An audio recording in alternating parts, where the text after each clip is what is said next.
We're ready. Okay. Ready? Oh, and Hillary's here too. Hillary, okay. All right. Welcome everybody to the August 5th edition of the Multimodal Transportation Commission's monthly meeting. We have canceled the study session for this due to the volume of agenda items and the fact that this is our last meeting as a commission. So though we usually start at 6, we have started instead at 5 o'clock p.m., which is the time of the study session usually. So skipping by that part, I guess we should probably do the online hybrid meeting spiel, right? Yep. So that first. Good evening, everyone. A few housekeeping items for this hybrid meeting. The meeting is being recorded and broadcast on the city's YouTube channel and on cable channel 25. Please remember to mute yourself during the meeting when you are not speaking.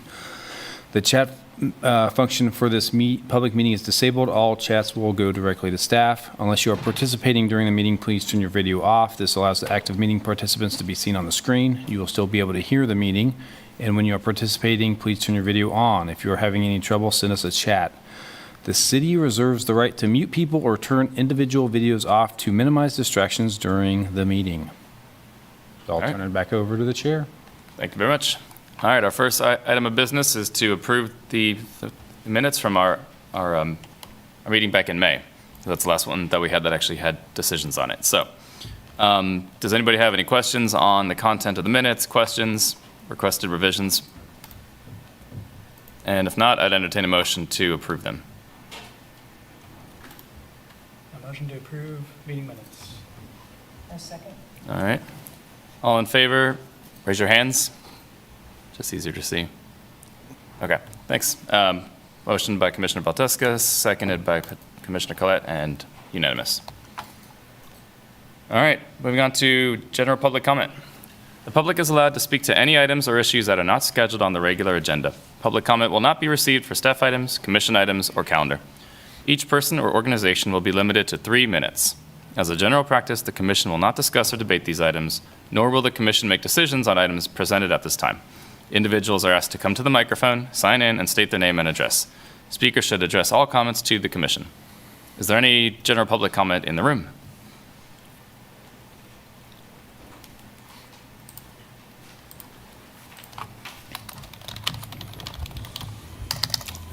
Hello, my name is Michael Allman, Sustainability Action Network. Just some miscellaneous things here. First of all, I'm really happy to see that the dream of connecting the east side neighborhoods to downtown from the Burroughs Creek Trail has been accomplished, all the way down to the Santa Fe station. Primarily, I want to thank Jake Baldwin for negotiating that easement between 8th and 7th and designing it, and I think it turned out really good, so thanks for that. I have an observation, I don't know if a suggestion. Likewise, the 23rd Street project, East 23rd, I think was really well done for micromobility, transit, very comprehensive. There is just one concern. Traffic has been slowed down. That's accomplished that, primarily eastbound. But traffic coming into town that's going 55 miles an hour doesn't tend to slow down. They're going like 45 all the way to Haskell Avenue. It might be a good idea there at O'Connell Road to put reduced speed ahead, a speed limit sign, something like that. Just a thought. Because people don't, I mean, over time, you know, after a period of some years, people are going to kind of get used to it, but so far not. Oh, the timer's not working. Oh, yes, it is. Okay. Last thing, some 5 years ago, I think it was, the Multimodal Transportation Commission was considering expanding policies for micromobility, scooters, electric bicycles, electric cargo bicycles, one-wheelers, things like that. It was kind of sidetracked somehow for a concern that the scooters wouldn't last long enough and it wasn't worth the energy. But I don't think that's the point. The point is to provide safe options. And these kind of devices are really on the rise quickly, and we're going to be blindsided without a policy. I'm particularly concerned about the speed, like one-wheelers downtown on sidewalks. Bicycles, for instance, are legal on sidewalks, and yet if we're not concerned with electric bicycles that could be throttled and go 30 miles an hour maybe, I think this needs to be addressed, and I know you're changing your format. I don't know if you're going to still be on the commission, but something to think of in the future. Thank you. Thanks. That's a new timer. We get a beep. We can turn that off. Just to quickly address that, I think we did actually draft an ordinance, right? That happened, but we just didn't enter into an agreement with Bird or Hawk or whoever. There was an ordinance approved and some regulations on the use of scooters. Okay, it was just scooters. We had conversations, and we had a micromobility subcommittee, and we talked about the shared scooters, the e-scooters, having a vendor come in right before COVID, and then that kind of stalled out, and we hadn't had any other requests from or discussions on private companies coming in. That's not to say that there's other mobility devices and things going on, so I think that would be something that we look at as we probably even talk about the bike plan next year. Okay. Cool. Thanks. Any other public comment from the room? It involves Brick Street. Then no, that would go on under the Brick Street site. Yep, which is right next. Any public comment general from the Zoom call?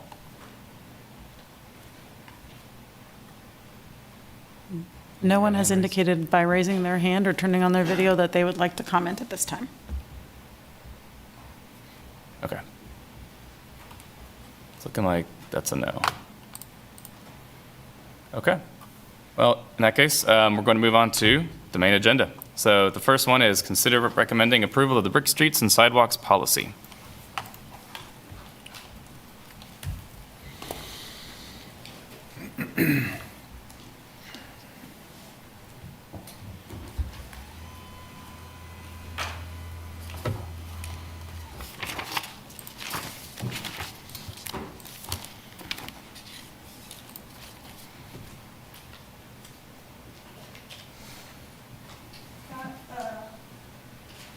Flow chart handout to all of you. I'll talk on it in a little bit. I'll share it on the screen for those who are joining online. It was not included in your agenda packet, but it will be after this meeting. My apologies for not getting it in time for the agenda. It's been a busy, busy week, and it's only Monday. Let me... For those of us online, could you just describe what the packet is that you just shared? It's okay that it's not in front of the agenda. Yes, whenever I'm discussing it, it has a whole slide dedicated to it, but it's a flow chart of decisions for folks who have brick, stone, or concrete sidewalks and how they may be affected by this policy. So it aims to address some of the questions that we've gotten about sort of if-then type statements, and the relevant page I'll get to about halfway through my presentation. Now just to work on screen sharing.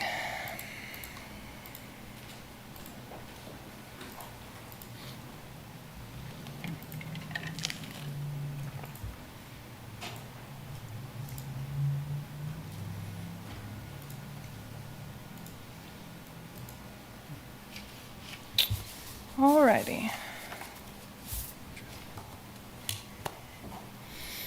Thank you, Commissioners, for having me today and considering the Brick Streets and Sidewalks policy. As you may remember, back in February, this body asked staff to work with a subcommittee of key community stakeholders to draft a brick policy. We have delivered on that request and have developed a policy which built on the lessons we learned reviewing the information gained from the 2013 and 2019 policy efforts, both from staff and the neighborhood special interest groups that were involved.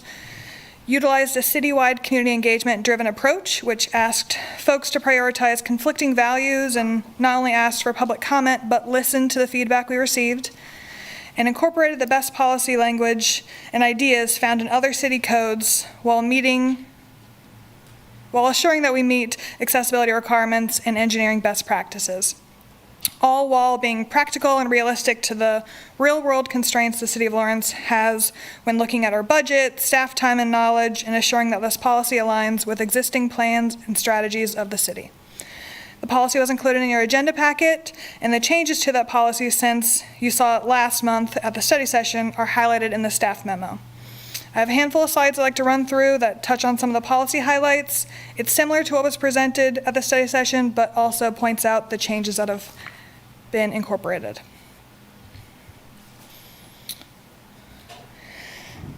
So, since the policy development process was initiated, the subcommittee met about every month to review public comment, provide feedback and guidance on how they wanted the policy to feel and act, and reviewed the language drafted by the staff working group.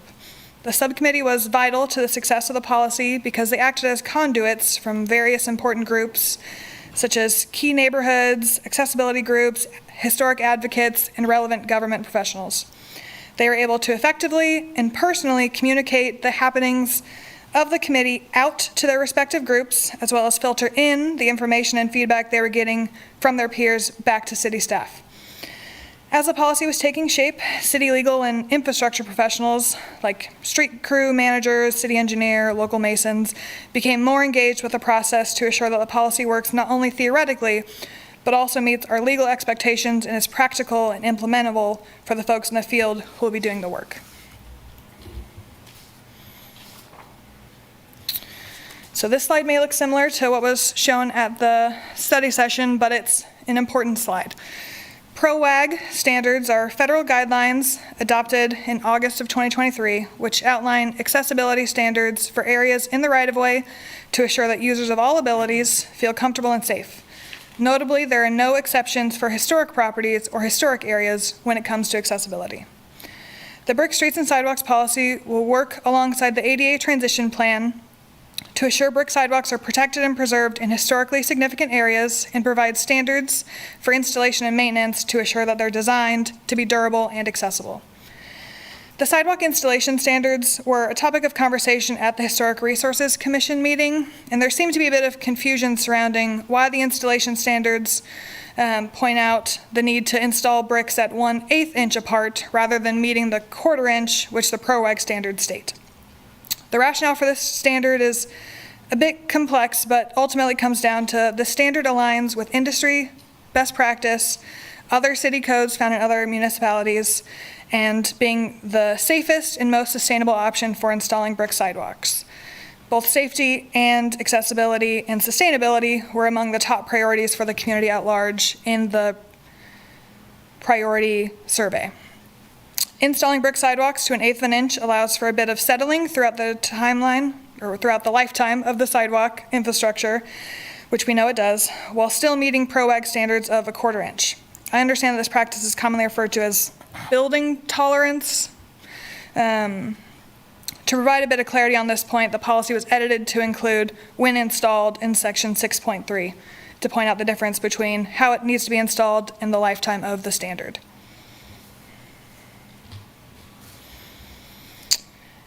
Another change from when the policy was initially drafted to the policy before you today is that we've renamed the Brick Sidewalk Policy Applicability Map to the Brick Sidewalk Permissive Map. This change came from conversations with the community where folks seemed a bit confused about what the map did or didn't do, and the subcommittee felt Permissive Map was the most expressive title to what this map is showing. Additionally, the subcommittee chose to expand the map to include the original town site plat in addition to the historic districts and overlay districts. This came from a clear interest from the community to expand the map and understanding that the original town site plat is a distinctly historic area for the city of Lawrence, as it shows the land as it was platted in 1863 when the city was founded, and includes a majority of the area with existing brick sidewalks. The map shown on page 13 of the policy and on the left side of your screen is the Brick Sidewalk Permissive Map as it is drafted today. The upper right corner shows the layering effect of the different historic districts and the plat. The original town site is shown in purple. historic districts in blue, that's local, state, and national historic districts, and the overlay zoning districts in red. The policy still calls out that additional districts would be added to this map should they be designated or included in a comprehensive plan. So this still includes the option that should Old West Lawrence or East Lawrence want to expand further, or East Lawrence have a historic district, Old West Lawrence expand their district, that would be included in the map. This map on the left side, the brick sidewalk permissive map, received the majority of votes from the subcommittee, but it was not a unanimous decision. Folks on the subcommittee had different opinions on where the map should start and stop, but this is what the majority came to. The bottom right graphic, or sort of middle bottom, shows the approximate area of the brick sidewalks in the city overlaid with that permissive map. There are some segments of brick sidewalk which lie outside of the boundaries of the map or of the permissive area, and I'll show you on the next slide how those property owners may be impacted by the ADA transition plan. This is also where the flow chart sort of comes in to explain further.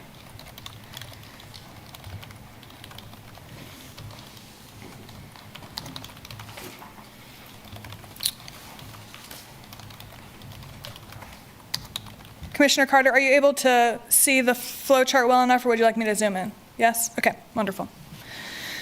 So I've printed some charts for you. Again, my apologies that they weren't included in the packet. But through them, I'm attempting to lay out how the policy would impact property owners with different types of existing sidewalk: brick, stone, concrete. On the screen is brick. And what options are available to them once the ADA transition plan gets to their block or their neighborhood. If we look at the brick decision tree, as I've sort of come to call it, you can see that the first question is basically, how is your sidewalk? Is your sidewalk ADA compliant? If it's in ADA compliance, if it's accessible, no action is needed. This was the sort of golden rule of the work that the Brick Sidewalk and Streets Subcommittee came to. If it's in good shape, no need to touch it, no need to bother it. No one with a compliant brick sidewalk will have it removed regardless of where they live in town. I think that the brick sidewalk permissive map, some folks understood it to say if you were outside of that red area, your brick sidewalk would be taken from you, and that isn't accurate to how the policy plays out. However, so the other parts of the flow chart, if your sidewalk is not ADA compliant, or it's in poor condition, you've not maintained it or fixed it by the time the ADA transition plan approaches your neighborhood, you're faced with a choice.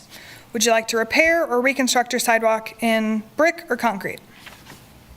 If you choose concrete, great, fine. The ADA transition plan will facilitate that work, charge you your percentage of the cost partnering, and your sidewalk will have a year warranty and be accessible.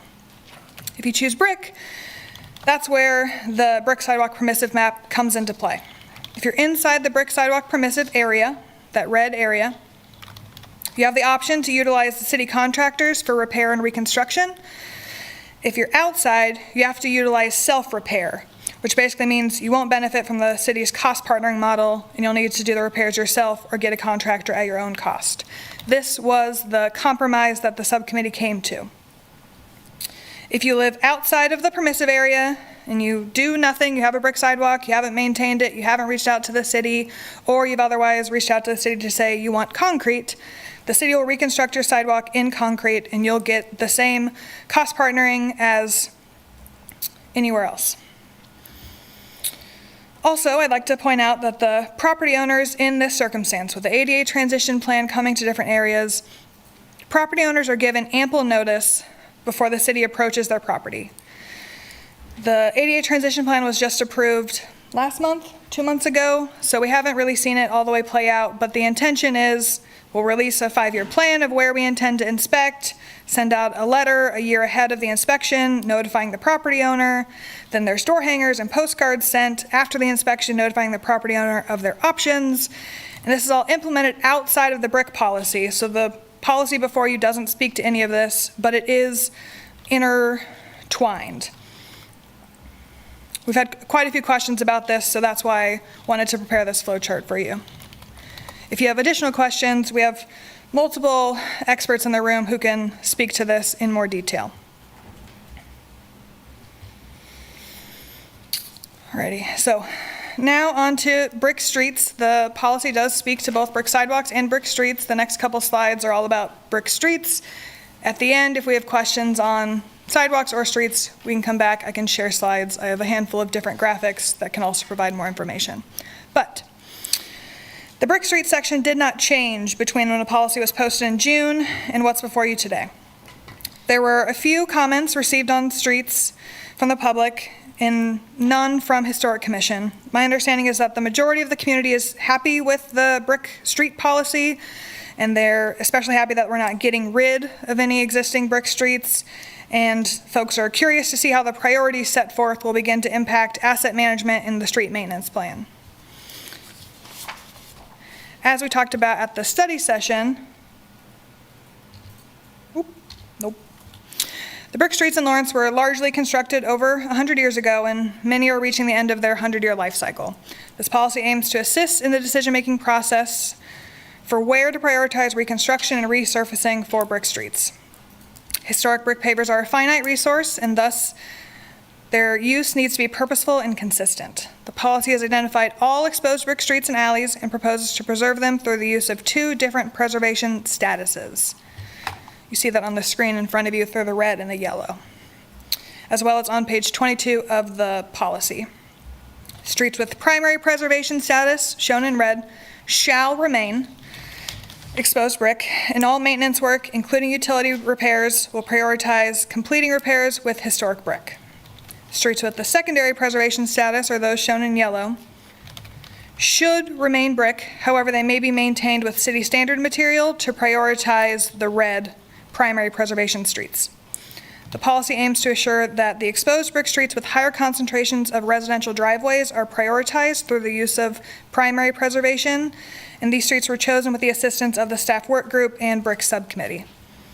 Should the need arise to source additional brick pavers, then the policy identifies where they can be salvaged from streets without primary preservation status, including alleys and alley aprons.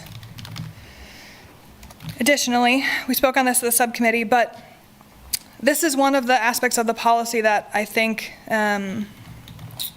reached the most folks throughout the community as far as what their wants were while still maintaining feasibility for the city. There's been interest in exposing or uncovering asphalt streets to expose the brick below. Unfortunately, this process isn't as simple as it sounds, and these covered brick streets are found in various conditions, and frequently the time-intensive process of removing the asphalt can further damage the brick pavers. The policy proposes a new process for the city, which provides a path for neighborhoods to express which covered streets they have desire for restoration.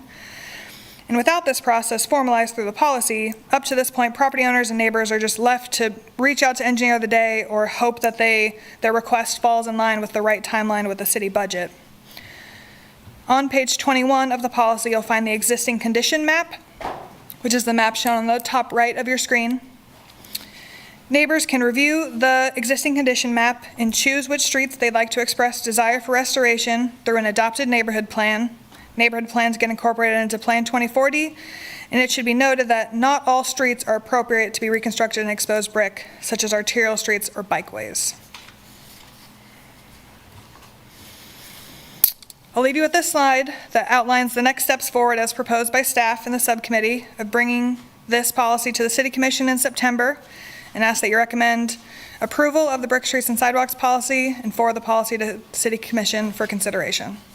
Thank you. Happy to answer any questions. Thanks a lot. Any immediate technical questions for Cece, or I was thinking we can move to public comment to start. Okay, let's begin with public comment then.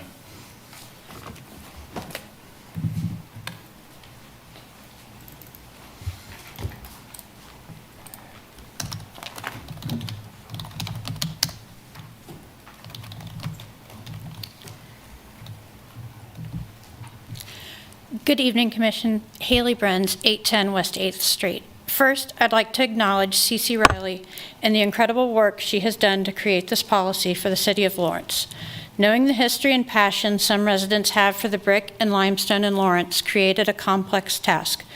CC researched, photographed, interacted, and reached out to the community members for comment throughout this process.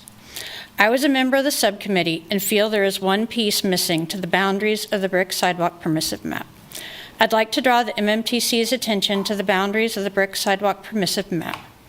I am requesting the rest of the Old West Lawrence neighborhood, Main Street, Missouri Street, Arkansas Street, 7th Street, and 8th Street to the west of Alabama. Additionally, Louisiana north of 6th and 4th to the west of Louisiana should be added as it is has distinct historic homes and character. The purpose of the boundaries is to create a system for the existing brick infrastructure. Leaving 3 blocks of Old West Lawrence out of the boundaries is perplexing. Additionally, the area north of 6th on Louisiana leads to a small historic area. For cost equity of residents in the neighborhood and historic nature of the area, the boundaries should bump slightly past the suggested original town site. If you look at the map, and I sent it earlier and Cece just included it, it was not there previously, a resident on 8th Street who is west of Alabama and one who's east of Alabama. The one west of Alabama will not have brick cost sharing, whereas the east of Alabama will. Within one neighborhood, you're looking at a very complex argument creation that we could alleviate right now by adding 3 more blocks while we are creating the policy. It seems like an easy thing to do at this point in time. The inequity this will create within a neighborhood is potentially disruptive and quite honestly unnecessary. I also understand the mention of overlays and neighborhood plans in the policy for streets. Recently, the Historic Resource Committee said neighborhood overlays and plans cannot be expected to be approved.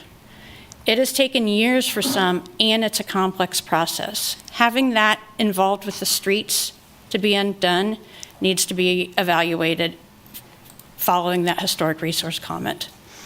Given the information I have said, I request the expansion of the boundaries to include all of Old West Lawrence sidewalks in Louisiana north of 6th Street and 4th Street west of Louisiana, as well as a look at the overlay neighborhood policy that is being written in. Thank you for your work.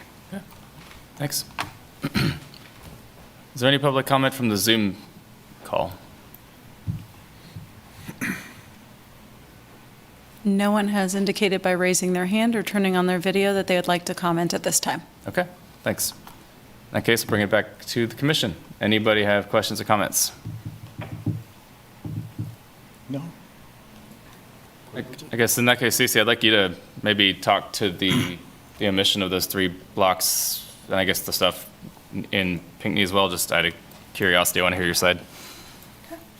I don't have a side, Okay. but I'm happy to show sort of the visual that goes with what Haley was speaking to. And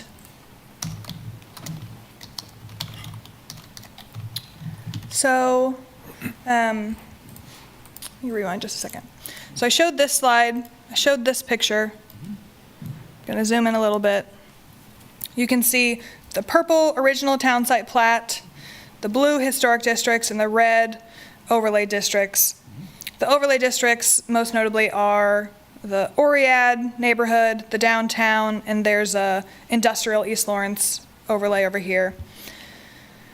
When discussing the brick sidewalk permissive map, the majority of the subcommittee came to this map because they were interested in utilizing already found boundaries. So this boundary just uses other people's work, other boundaries that exist. It is not sort of subjective. I think there was some concern about adding blocks in one place and not others. But, Kurt, are you messing with me? Not on purpose. So this is a map this is the original town site, and I tried to, let me make it a little bigger to focus on the left side. I made a map quickly to show, I believe Haley's comment was mostly speaking to this section of Old West Lawrence, as well as, so Pinckney has a quite large neighborhood association boundary, and I think she was speaking to this area of connection between the original town site and this historic district. This was discussed with the subcommittee, and they ultimately chose just to stick to the found boundaries of what I've mentioned thus far. Notably, Old West Lawrence is not the only neighborhood that is, the full neighborhood isn't shown in the permissive map. You can see the far eastern side of the East Lawrence neighborhood, as well as the far southern side of the Oread. As we've discussed, a large amount of Pinckney is not included. So the subcommittee didn't utilize neighborhood boundaries with this mapping, but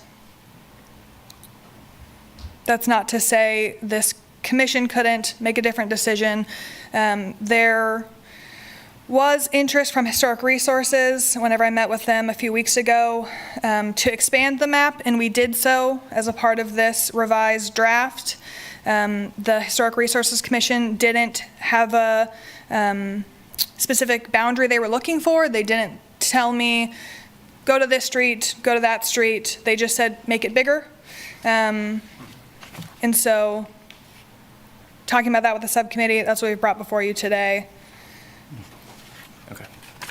You see, is the blue lines are what are existing brick streets, is that correct? This is brick sidewalks, but it is our best understanding of where brick sidewalks are. The blue lines, the brick sidewalks, were not 100% field verified. I did a lot of walking to try my best, but got a lot of blocks of brick sidewalk in town. But yes, that is our best guess. You can see there's some portions all the way south here, a couple here, some over here. Okay. That makes sense. Okay. It's nice to know the story behind how it evolved. That's as somebody who's on the steering committee for the land use code, I do feel like that's a common theme as well. Like it's good to have predictability, predefined boundaries, and try to take out discretion and subjectivity to make it just a more predictable process overall. So I can definitely understand how this map would have resulted from that.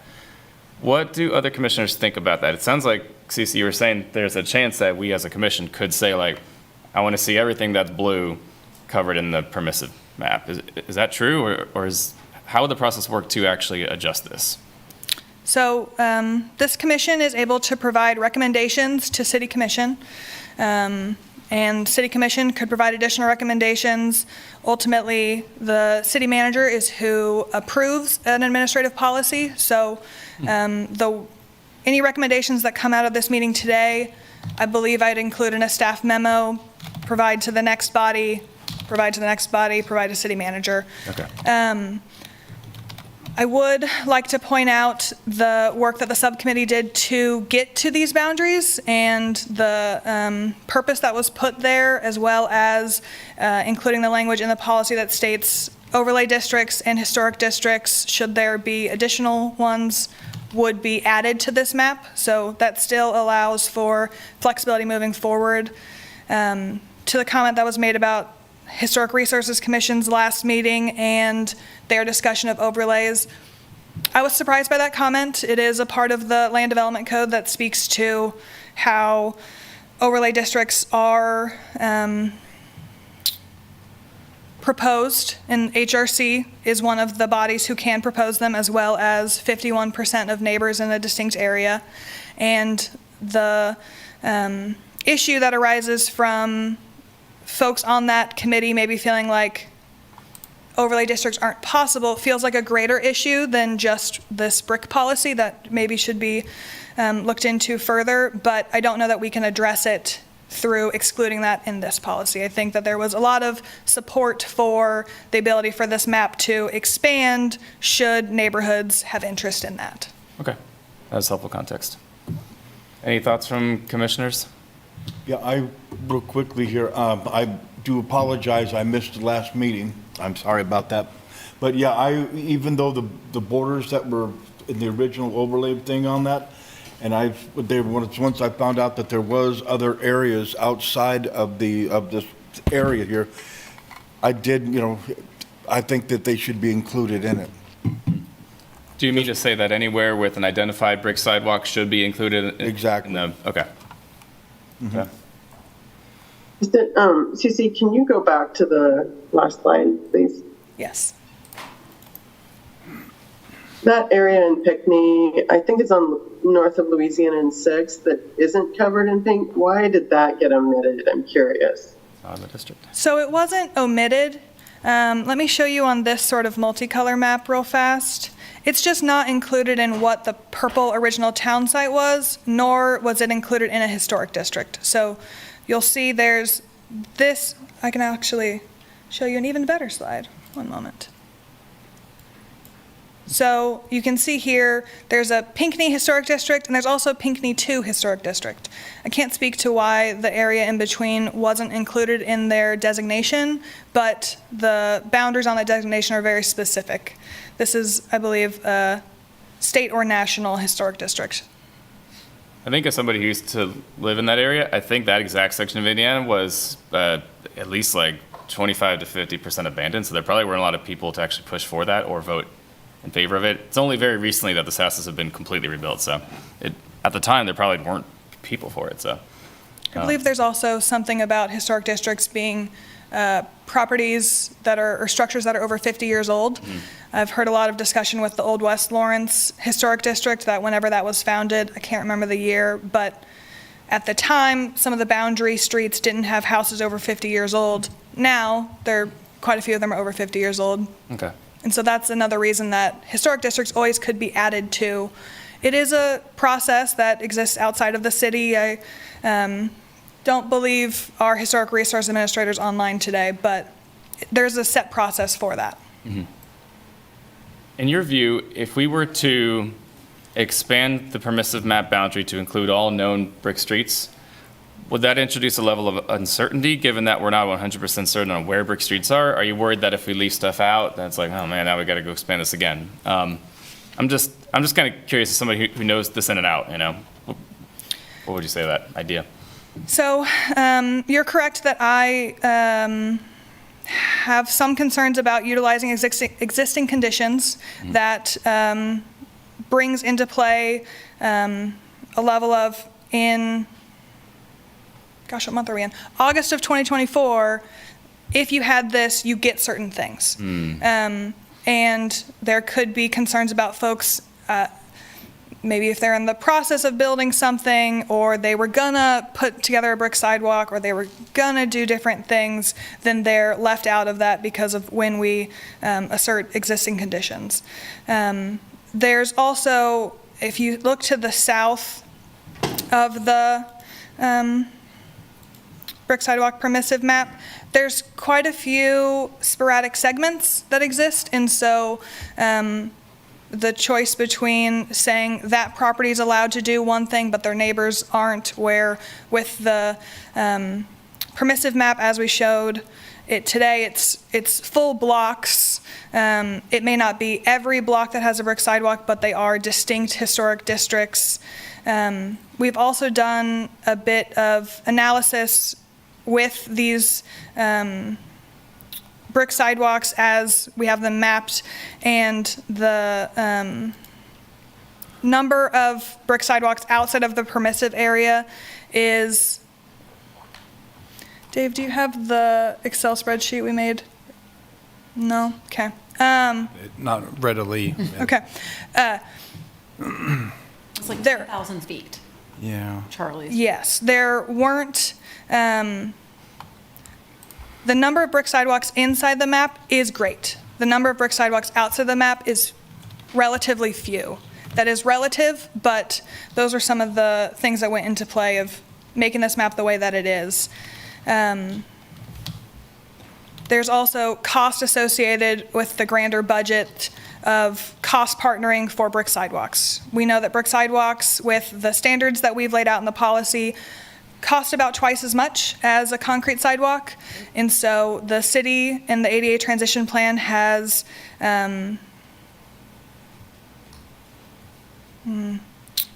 promised isn't the right word, but has said that there will be cost partnering for the ADA transition plan.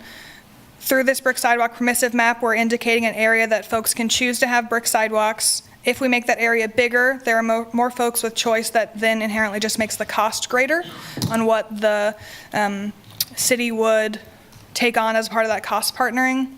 And so those are all things to consider. And part of the latter discussions with the subcommittee on why not to add certain areas and sort of pick and choose, it came down to a discussion of, we know these areas are historically significant and we're comfortable asserting such, adding areas and the additional city budget things that come into play they didn't feel comfortable with. Mm-hmm.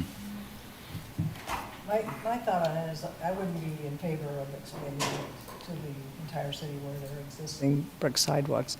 If I were doing this, I guess it made sense on the two adjoining parcels to include them, but the subcommittee, has put a lot of work into that, and with a lot of public input and Historic Resources Commission, and I don't feel like that I could overrule what they put forward in here. I mean, it certainly makes sense in terms of the historically significant parts of the city allowing that, and while, it's unfortunate that, an adjacent area is not included, it doesn't mean that they can't have sidewalks. It's just more expensive to the homeowner, but definitely not, the entire city. And, I could support the adjacent, but I don't feel strongly enough to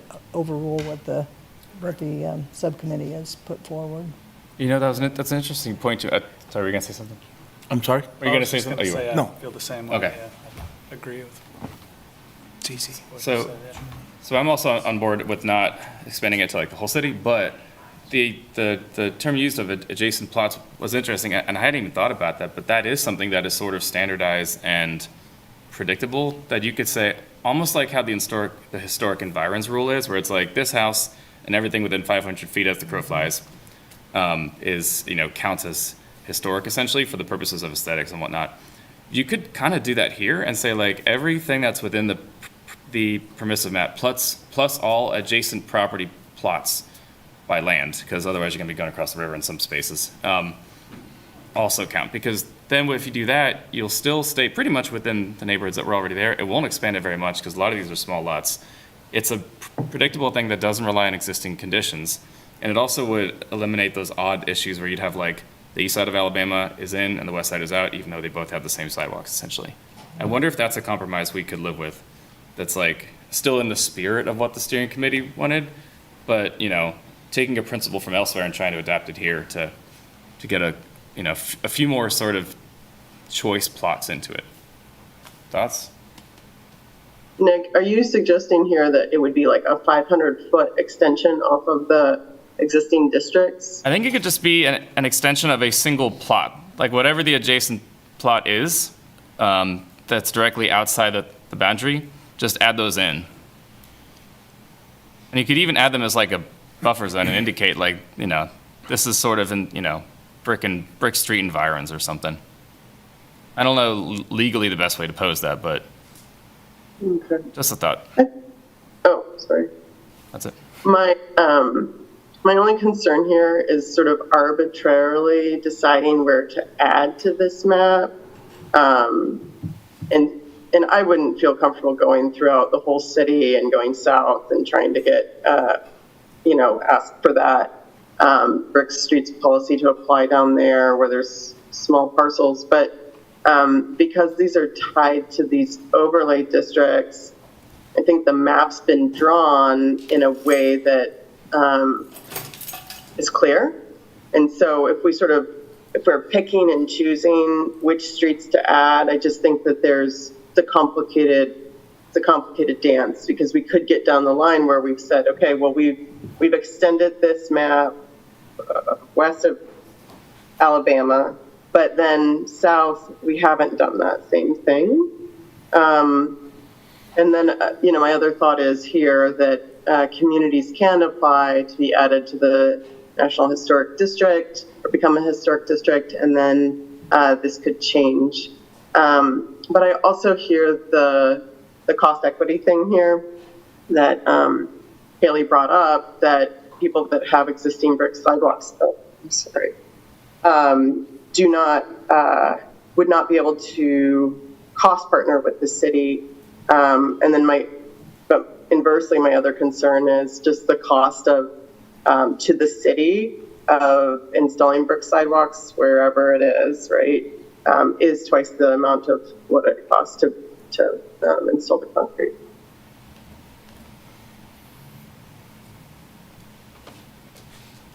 What do you guys think about the idea of the adjacent buffer zone? Is that too discretionary still, or? I think the point that Hillary brought up in terms of that a neighborhood can apply to be an historic district, and then that would, if that's in that situation, to add portions of it, then they would be eligible, as I understand it anyway. If they became an historic district, would they then be included in this map and would be eligible? Correct. Okay, Historic districts and overlaid zoning districts. okay.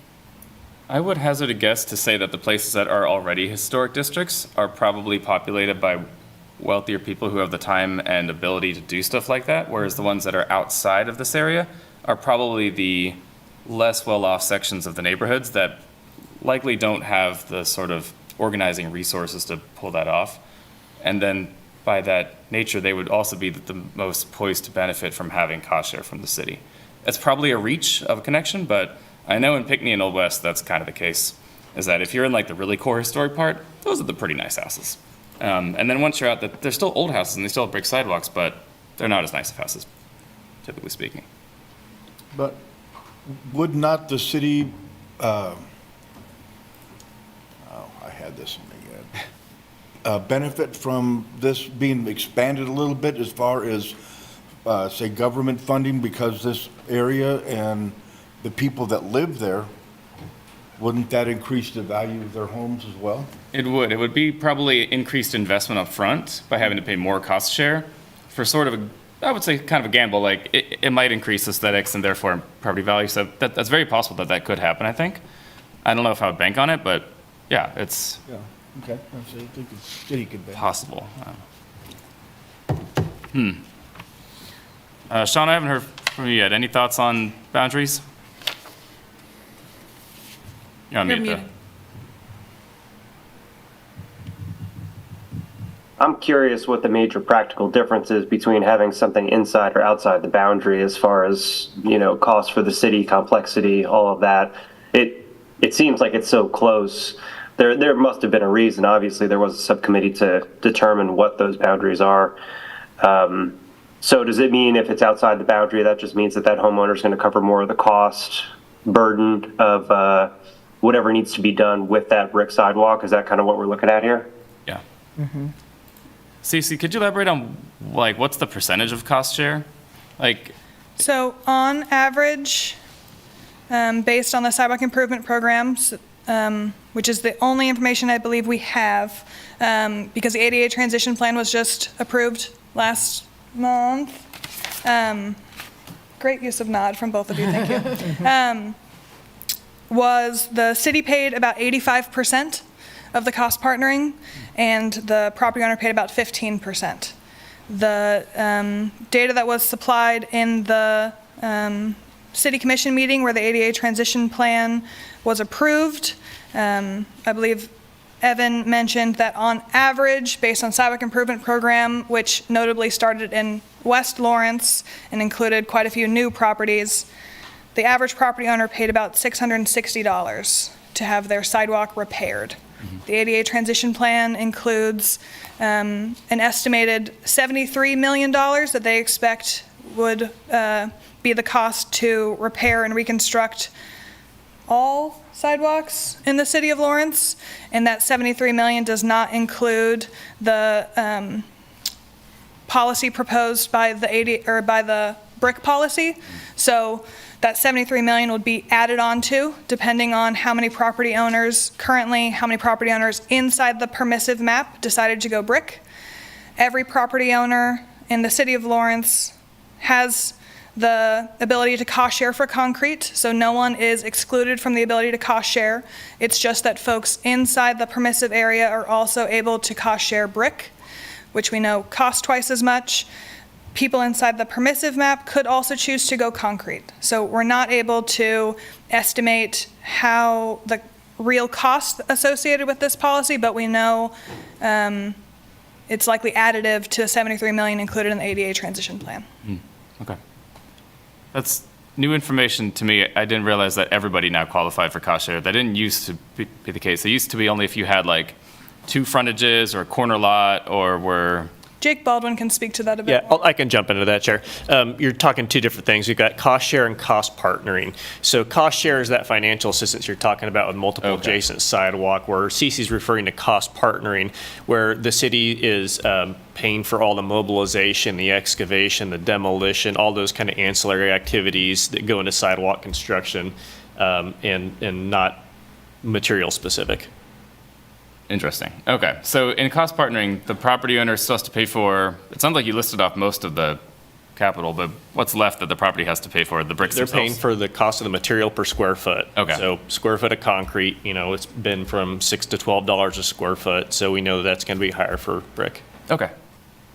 Interesting. And property owners who already have a brick sidewalk theoretically would have a lower cost than folks who have a concrete sidewalk choosing to go brick in that permissive area, Yeah. because there is a material cost associated.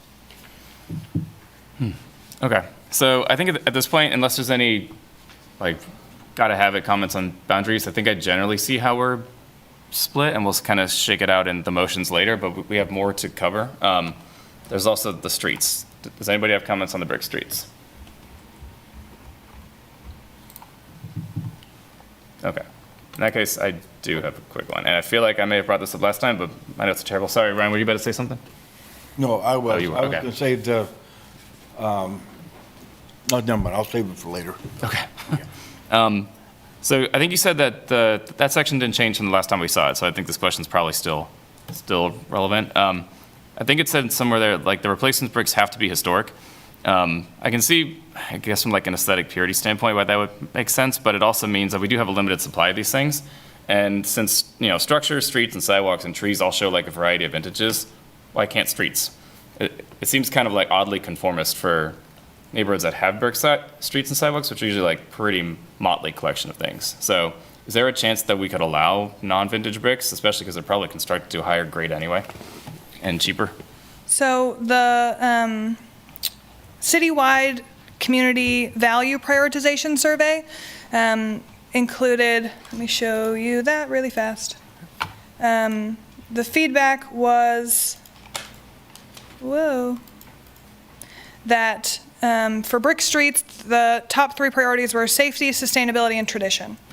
That was the guiding factor in why brick streets are utilizing reuse of bricks, is because that sustainability and tradition ranked so highly. Okay. There was a lot of comment from the public about their value in tradition and historic nature, and so we do have streets in the city, Vermont and 21st, utilize new bricks, and I believe that's been going well, but we also have streets in town that have utilized historic bricks like New York Street, and that street's also doing well. So that was why that decision came to be from the subcommittee.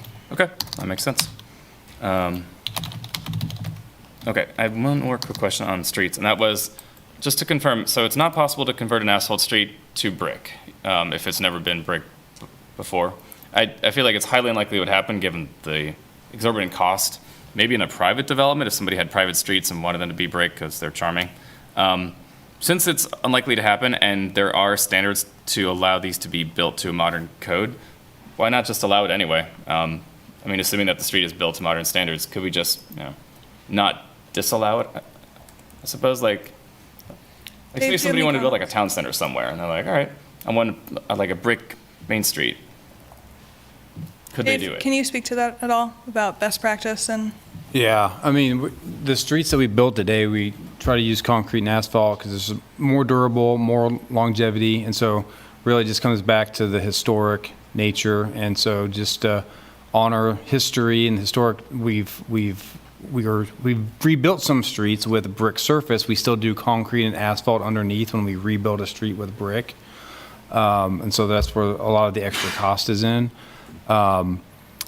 But not to say that it can't be done, but since I've been here, we never had any development or anyone ever come in and say, well, we want to start putting in new brick streets anywhere. So not to say it can't be done, but it's very unlikely, and I just really don't see the need to have that as an option at this point. So I totally agree that it's very unlikely to happen, but given that a lot of modern countries with strong multimodal transportation infrastructure do lay modern brick streets, it kind of seems odd to count brick out as like this is a historic artifact and not like a modern building material, because it still is in a lot of like first world countries.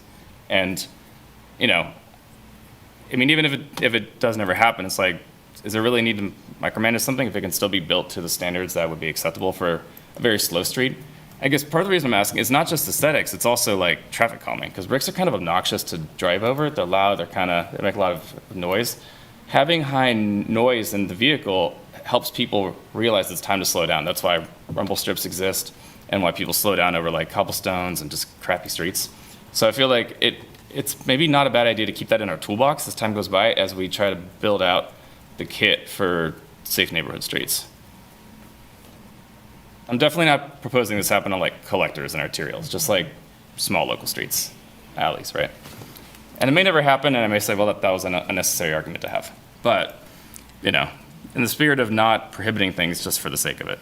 Could the same thing be accomplished by, you know, if that situation came up, requesting a variance of the policy? We've come up with this conversation before, and though the planning and development group has a very strong variance process and even a whole commission to discuss them, it doesn't really happen in utility stuff very often, or in infrastructure. I think that came up on East 19th Street, where it's like, here's what the standard is. We're asking for a variance. That's not even like a definition that we have in this process. So I will note that the distinct differences between brick streets, even modern brick streets, and sort of city standard materials, concrete and asphalt, there are significant differences in maintenance to both those materials, and one of the key factors of this policy and of the work the subcommittee and the staff group did was to assure that the policy was feasible. We felt that we still feel that everything in this policy can be implemented, is practical, and is feasible. There wasn't a strong amount of public comment asking for more brick streets. There was quite a bit of public comment with concern about how brick streets rumble and affect a car, and ultimately, our asset management team and our fields crew didn't feel strongly about, didn't feel the need to include additional brick streets because of the maintenance associated with them in the long-term vision of the city infrastructure. okay, that's it then. Any other comments on streets? Oh, sorry, one more comment on sidewalks. I completely forgot. It's not about the boundaries, but I noticed in the flow chart that if you are outside of the permissive area and you got concrete, but you don't want it, and you want bricks, you can do concrete with ornamental brick accents. Correct. Is there any guidance on like, what does the ornament have to look like? Where do the bricks go? Is this like concrete with a couple bricks in it, or I'm curious what that means? You see this in parts of Old West Lawrence, and it's included in the policy.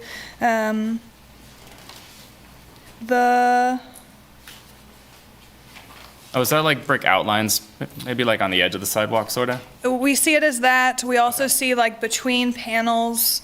Ultimately, that isn't something that that is included in city standards and that a city contractor would utilize as part of the cost partnering program. But that's to say, if you have a concrete sidewalk and your biggest wish in the whole wide world is to have some part of it be brick, there is a way to do it. It has to meet ADA standards, and it can't be the primary material, is what that's stating. Is there a similar driver behind what we just talked about, streets, in that if the city's going to have to eventually maintain this, we don't want it to fall into disrepair and cost a ton of money just because one homeowner in 2025 really wanted bricks? It sounds like, maybe if I'm reading between the lines here, it's like we really don't want to expand our liabilities based on what we already have. Like, there are modern standards, but these things are kind of tricky to maintain, right? So state statute dictates that the property owner is responsible for maintenance of sidewalks. So in that way, street maintenance and sidewalk maintenance is distinctly different for the lifetime of that material. So, Dave, I don't know if you can speak to your discussions with developers out in Old West Lawrence who have chosen to put brick ornamental pieces in, or if that's even been a part of the conversation. But we generally see them placed into concrete. They tend to last well, and so long as they're smooth and meet ProWag standards, my understanding is that the city hasn't had a problem with them thus far. Yeah, if I may, I do believe that the standard that they're going to come up with when it's being constructed is a lot different than what it was, years ago. There's going to be a concrete padding, I believe, yes? AB3 base. Huh? AB3 is the base material. Oh, okay. Yeah, but anyway, like I said, I think it's got a better chance of survival, as it were, for over the years. Okay. Yeah, Durability. We're going to use like a compacted aggregate for the majority. If it's a brick sidewalk crossing and driveway, the specifications include concrete underneath to provide a little more stability. When looking at this, we're also just looking to be sensitive to cost. So we recently have done some brick on top of concrete, and it's 4 to 6 times the cost versus AB3 rock bases, which is about twice the cost. And performance-wise, we haven't seen a vast difference in the surface between the two. But I think we felt on driveways, we wanted to make sure that the spec had concrete underneath. So, they should certainly be built to a better standard than they originally were when most of them are just on some sand or some dirt.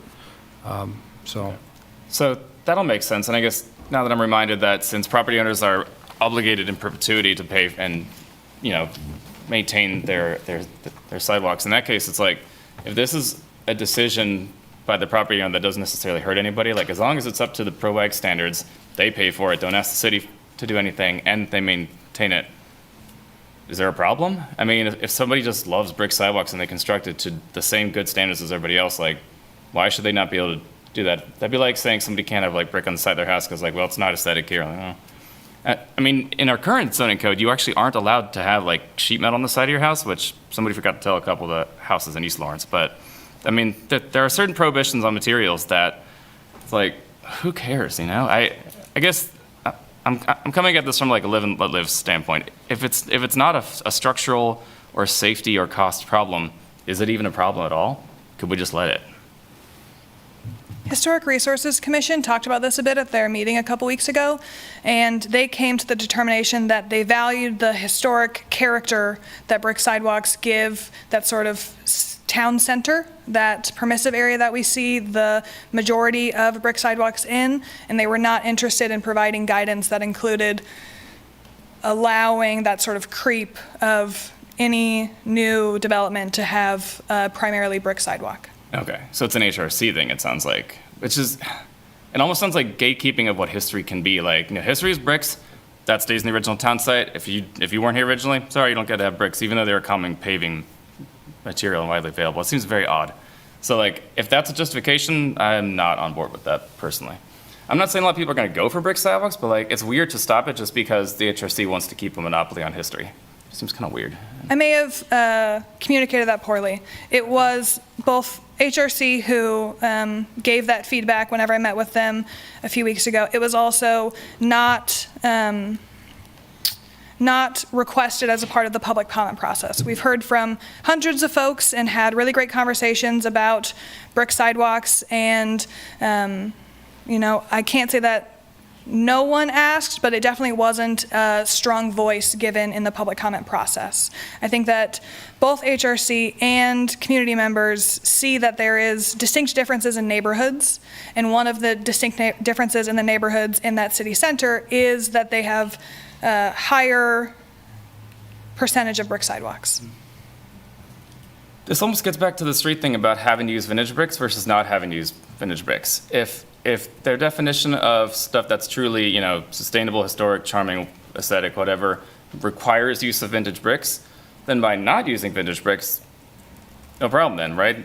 Now there's no conflict with what their view of what is a historic thing is, right? If you're using brand new bricks, then I guess it isn't historic. Going on the streets argument.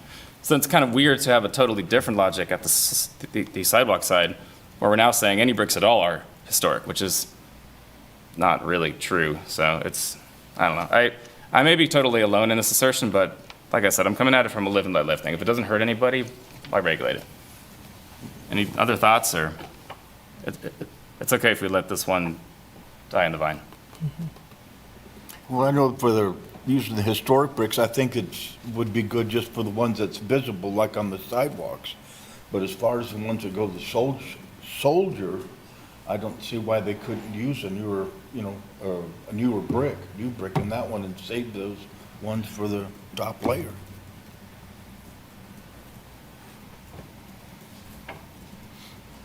All right. In that case, I think we've probably run this topic down. I'm going to let somebody else make the motion because I don't think I'm in line with other people here. So let's. Well, I'd like to. Unless you have other comments. That's the first. Okay. First for, I think it's going to have to be fairly specific. So we're going to need to know if we approve it or not, which it sounds like we're leaning yes, but I would assume the motion will have to be something like the MMTC approves this with the following stipulations, if there are any. Yeah, okay. I'd like to make a motion to approve this and bring other stipulations later. I think you need to specify what those are now, though. Like, oh, what stipulations do you think we should all agree on to be able to pass on as recommendations to the city commission? well, I think that the boundaries should be allowed to be expanded as needed.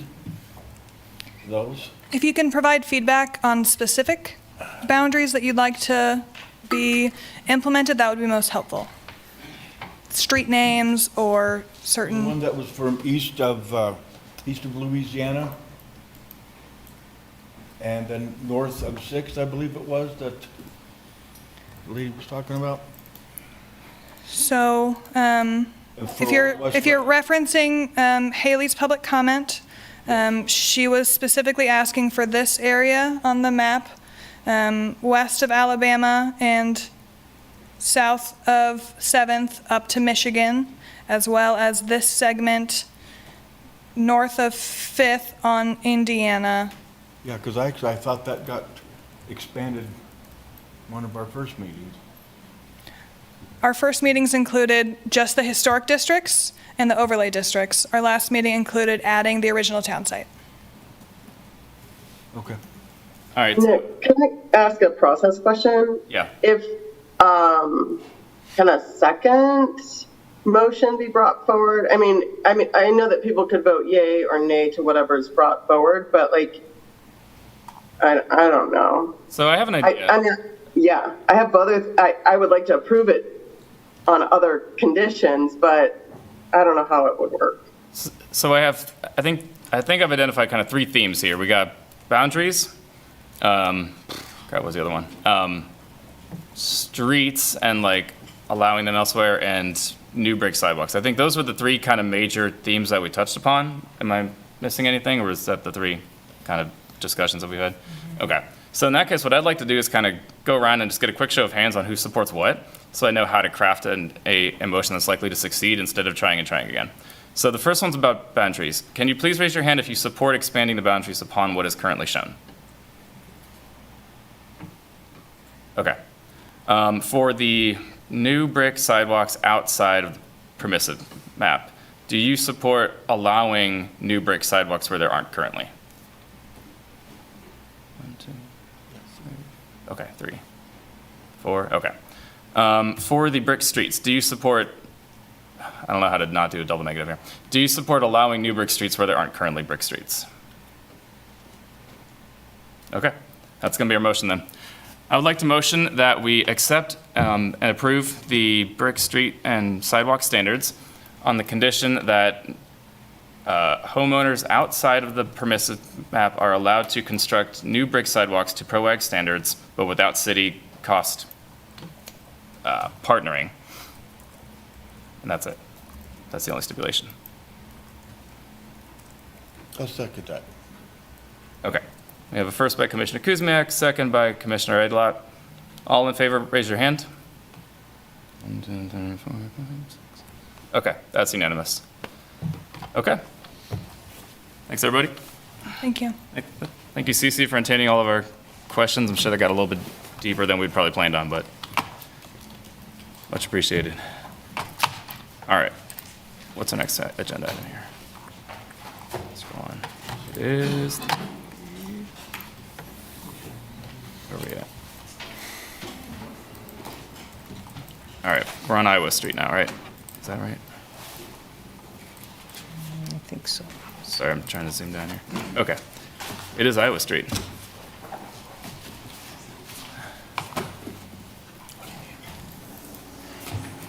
Yeah.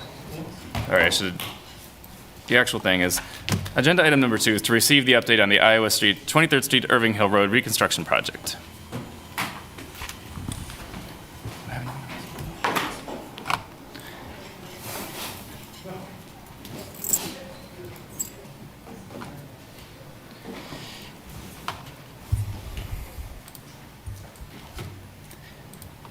Good evening, Commissioners, City of Lawrence. My name is Aaron Parker. I'm the project manager for the Iowa Street, 23rd Street to Irving Hill Road Reconstruction Project, City Capital Project number MS1 00003. So this is an update item on the project, and it's coordination with the Complete Streets policy, which is attached to the agenda item. The project fulfills the policy and looks at all policy items as it is designing for the reconstruction of Iowa, which will include full-depth pavement, subgrade, restoration, storm, and utilities, and then changing a sidewalk to a shared-use path and adding one new segment of sidewalk in the corridor. There's no current or planned transit stops on Iowa. And there is a list of non-motorized infrastructure improvements, a complete list in the agenda and the executive summary. And I'm here to answer any questions on the checklist. Okay, yeah, sorry about that.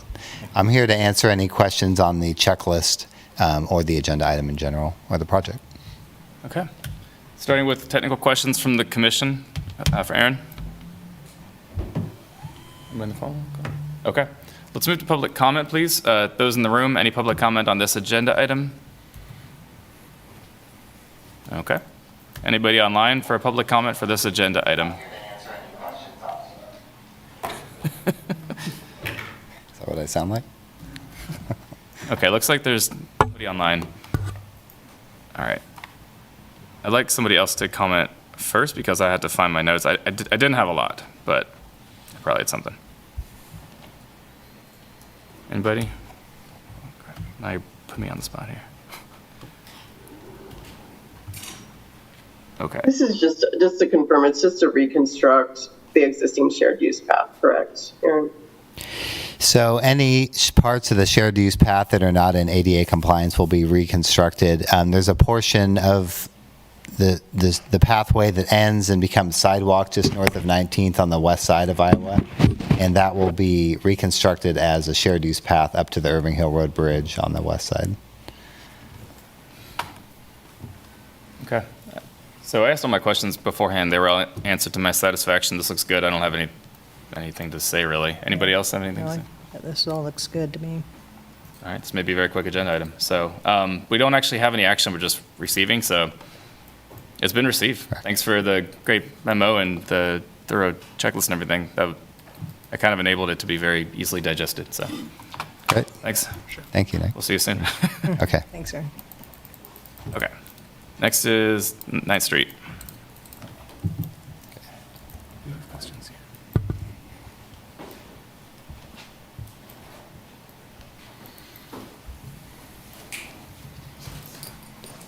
Okay.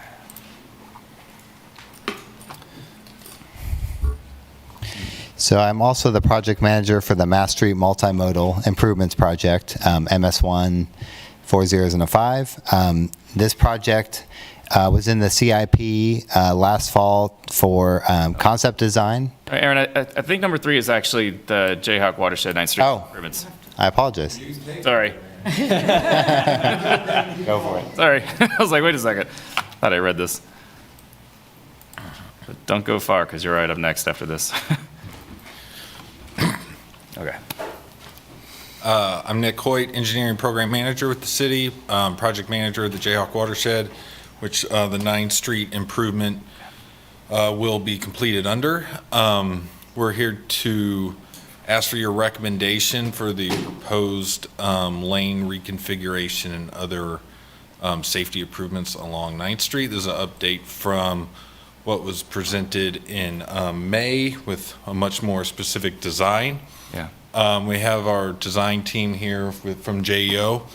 I'm not exactly sure how you would like this to, do you have questions? Would you like us to kind of walk through the design from one side of the corridor to the other, or? I think I'm going to ping the commission first and see. So I dug into this pretty in depth and did do that already, but if others have not, then we may want to do a quick summary of kind of what's going on, basically. So did anybody on the commission, I guess, not have a chance to fully go through the sheets and see what's going on?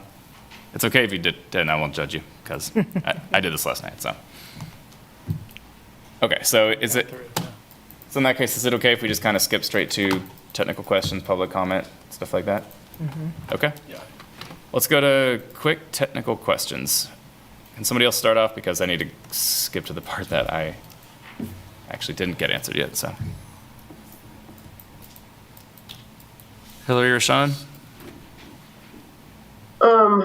I have lots, but do you want me to go? Or We'll start can up. we go to Indiana Street, that diagram, please? So I think, let's see, how do I share my screen here? Try the share screen button. Oh, yeah, that makes me Never the helpful. Whoever that voice was, he knows what he's doing here. Hold on. Oh, there, okay. Yeah, do you see the thing you're looking for? Yeah, right there. And hit the blue button at the bottom. Share. Yep. Yeah, drop and roll. Thank you. Okay. And so, and just so I'm clear here, the zebras are only going to be on the eastbound, is that right? There are some zebras on the westbound. Here, let's see, starting at, this is west of Mississippi, so this would be by the Quick Shop and Rick's Place. There's some there on the southbound or westbound where there's no parking. And then also, I believe, closer to Ohio Street, this would be by the 9th Street Baptist Church, just west of Ohio Street. There is some on the southbound, or gosh, on the north side. Those would be the two places. So we thought the places where we couldn't put zebras are the cross streets, the alleys, driveways, where it interferes with the bus stops, and also when it interferes with parking. So we did squeeze it in wherever possible on both sides of the street. And in the diagrams, there's several of them. Are there bulb outs? I think if you go up just one slide, they're in a couple of different intersections.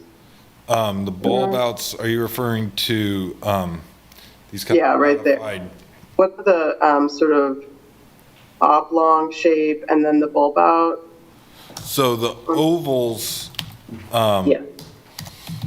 based on our discussion in May, the thought would be that we would try and use some rain gardens or some kind of landscaping spots there to also provide some protection. Meeting with Parks and Rec and, well, there are some design challenges with that of getting water to them because they aren't along the curb, you know, so the storm water is running along the curb. But beyond that, meeting with Parks and Rec, that was kind of a deal breaker with them. Of they weren't able to take on more maintenance of street landscaping with the overall budget situation and other existing landscaping that's being removed because of that. So because of that, we kind of just took those spots where we thought we might put a rain garden, and it's basically a median with what do you describe it? A drive-over curb, mountable curb, similar to what the little pie wedges are that are the modified protective intersection. And we hadn't quite worked through the details of what would be in those, but we were thinking it'd be nice to salvage some brick and maybe, put some kind of aesthetic old brick into those spots, but we haven't confirmed that would work. But, they would add some protection there at the intersections and some kind of raised thing. Yeah. So I didn't realize those were going to be mountable curbs rather than normal curves. Is that due to concerns from fire and emergency services? That they wouldn't be able to make the turns otherwise? I don't know. That was designed by our transportation folks, just to match what's out there, and like I said, in that pie piece. Are you saying like because I believe if having a full height curb sticking out in the street, it would definitely get hit a lot and be a very abrupt, yeah, I mean, I'm talking about the ones that are shown currently on the plans. So like there's the ovals and the pie wedges. Yeah. I mean, as long as you don't hit them, I mean, that's your problem if you hit them, right? But are there a lot of 18-wheelers going down Mississippi Street that have to turn onto 9th? Because like that would be a design case, I guess. But fire trucks, they can. Well, there is right now, come from the football stadium. There's a whole lot of large trucks coming from Mississippi. But I don't know, David. I mean, I can't remember. I mean, I know the modified protected intersection concept that kind of started with those pie wedge type shapes in the Mississippi and Louisiana was mountable curb. Okay. I don't. Yeah, we haven't done something like that before, but in standards and NACTA, that's what they're traditionally designed for, and they're like at intersections where you may have occasional truck turning movement that would over-track them, but they're really used to slow down the majority of turning traffic, just having that obstacle there, or the curb. So we haven't got into the details, the design of into that much detail, but just as a concept, I think it would be a great improvement there to kind of get that, to slow down the turns there at the intersection. I guess the way I visualize it in my head is similar to the area around a roundabout, where 99% of the people try to avoid it and stay in their track. But if you're even hauling a landscaping trailer or whatever trailer, and it kind of clips as you turn, it's not, puncturing a tire or doing any major damage. Yeah. So I totally agree with the placement of these. And I mean, I would say like by and large, this is a great design so far. I just didn't realize that those are mountable. And from what I've seen on the 21st Street Bike Boulevard, like it's a pretty weak slope. I feel like it's not much of a disincentive for the average like lifted F-250 suburban driver to just whoop, no problem, right? Like they're very easy to go over, even in like a Volvo. So I don't know if it's really, if we're trying to protect bike lanes, why not at least do it to the same height as what the zebras are, which I assume are the height of a normal curb, or maybe they're a little shorter. I have not seen one in person, so. And I thought there were armadillos. They're zebras now? It turns out that armadillos are only native to Australia, and here in the United States, we only have zebras. Oh, yes, the endemic zebra population. Yeah. So in North America, we have zebras as available bike protection. But I got the good patent. Anyway, I guess I would just encourage, if possible, to look into that. Like if there's truly a conflict, like if a reasonably normal design vehicle cannot make that turn without hopping the curb, okay. But like the oval inside, like that's way out from the actual turn radius. That should be okay to have, I would say, higher up. And I was gonna say, I like the idea of using bricks, especially if you just overlay them on like compacted clay or whatever. Because then if Parks and Rec does find extra budget later, then maybe they could retrofit it with rain gardens or landscaping or something. The bricks, just take them right off, man. So, yeah. Hillary, did you have any other questions? You said you had a whole list, so we can start running down that. Well, I think the public comment, I don't know if the gentleman who wrote about the public comment is there, but if we can go to Tennessee and look at that merged configuration on the turning. Yeah, so the line between sheets is right in the middle of that. But we did look at a couple different options of this. Well, I guess one thing I'd like to point out is the traffic study that our on-call traffic signal engineer did, Olson, really point out if without a right turn lane there, it really increased delay and kind of stacking up in that eastbound direction, which I want to avoid, because then you have people cutting down Ohio Street, or when I was a kid, there used to be parking right there that people just kind of used as a right turn lane. So I think it's really important to have a right turn lane here. As a design team, we looked at a couple different concepts. One was having the bike lane and the right turn lane merge into one. And then this one where the bike lane, I guess, switches with the right turn lane, and the bike lane's on the left side of the right turn lane. I guess anywhere in there's kind of an awkward transition and a conflict point between bikes and right turners. I feel like this is the best alternative because you don't have the classic car turning right, looking left, and then not seeing what's on that outside of them where that biker would be. Yeah. Yeah, it's kind of a tricky problem to solve, and this is how I've seen it done elsewhere, and it seems to work, having used this kind of bike lane in the past. So I don't really know of a better way to do it, honestly. It's like you have the bike and the right turners cross before you get to the intersection, so then the person trying to turn right isn't trying to do several things at once. Yeah. And I think it's just my concern here is like, is the I don't know, the jog, whatever, the two-step, if you will, dance that they're doing, is it so close to that right-hand turn lane that where it directs the cyclist to start merging left, that a car turning right would already be coming in there and would hit the cyclist? I mean, I know we have this configuration at 14th and Mass, and I've seen it around town. So I'm just trying to figure out the sort of distance between the intersection and where the cyclist is at most risk of being hit. I don't know if Stephen wanted to talk about where. Well, I mean, there's a lot of challenges right here because we have that bus stop there as well. And so trying to accommodate multiple modes through this block. We did take into account storage requirements for the right turn lane based on Olson's report.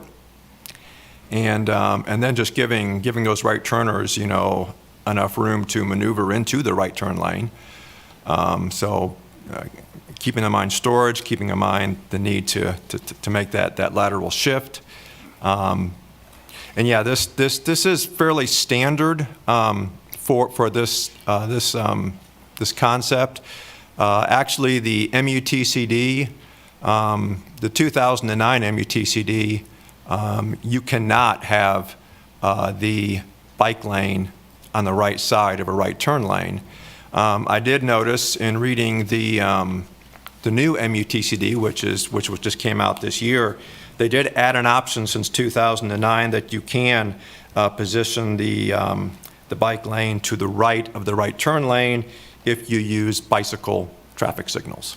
Mm-hmm. So I'm not proposing that, but that is one option. So, but yeah, this is what the team came up with, and yeah.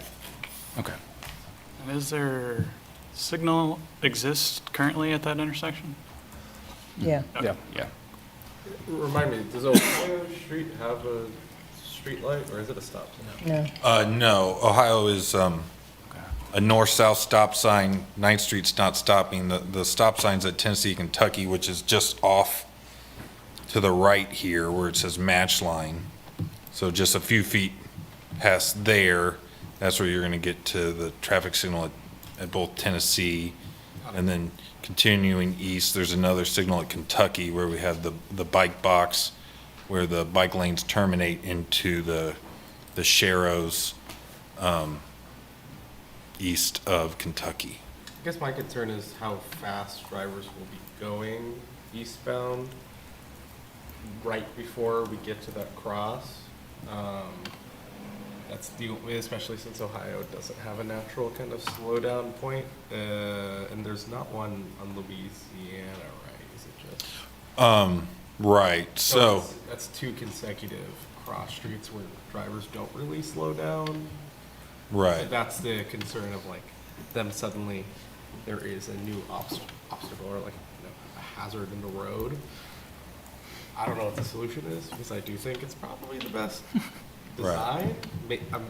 So I guess. Because I think the problem is if you move that merge, you don't want it too close to Ohio where, there's other conflict points. Yeah. Trying to meet in the middle, and I lost my train of thought. I lost my train of thought, sorry. Well, I would say right now we have two through lanes. So when we go to one through lane, you're going to have the same volume, but less throughput. So that will naturally slow down traffic. So I think overall this is going to be a safety improvement from a speed perspective too. Well, I think having the green pavement, for the crossover, I think helps with visibility, for bicycles that are going to be moving into that, and the cars are going to be coming in behind to turn right. So at least additional visibility for the vehicles to see that that's the path for the bicycles going through there. So yeah, it's a tough it's a tough intersection to do, but I think to me that seems like probably the best solution. Dave read my mind. That's what I was trying to think. It was just with all we're doing out here in terms of redesign, with the bike lanes, with the buffers, with the zebras. There really should be some additional traffic calming. Yeah. The idea of a road diet is to, part of it is to slow people down. Speed limit's 30. We haven't done a speed study. I don't know what they're actually doing through there, but hopefully with this design they'll get closer to 30. Yeah. I'd like to go to public comment at this point. I realize we've kind of done at least a few technical questions, and let's have a pause and do public comment if we can, just to make sure we're considering everybody. Is there any public comment in the room for this agenda item?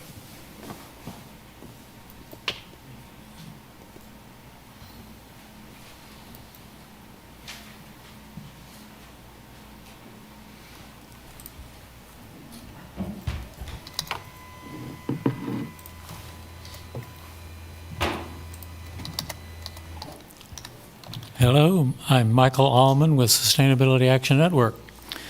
Very happy to see this progressing.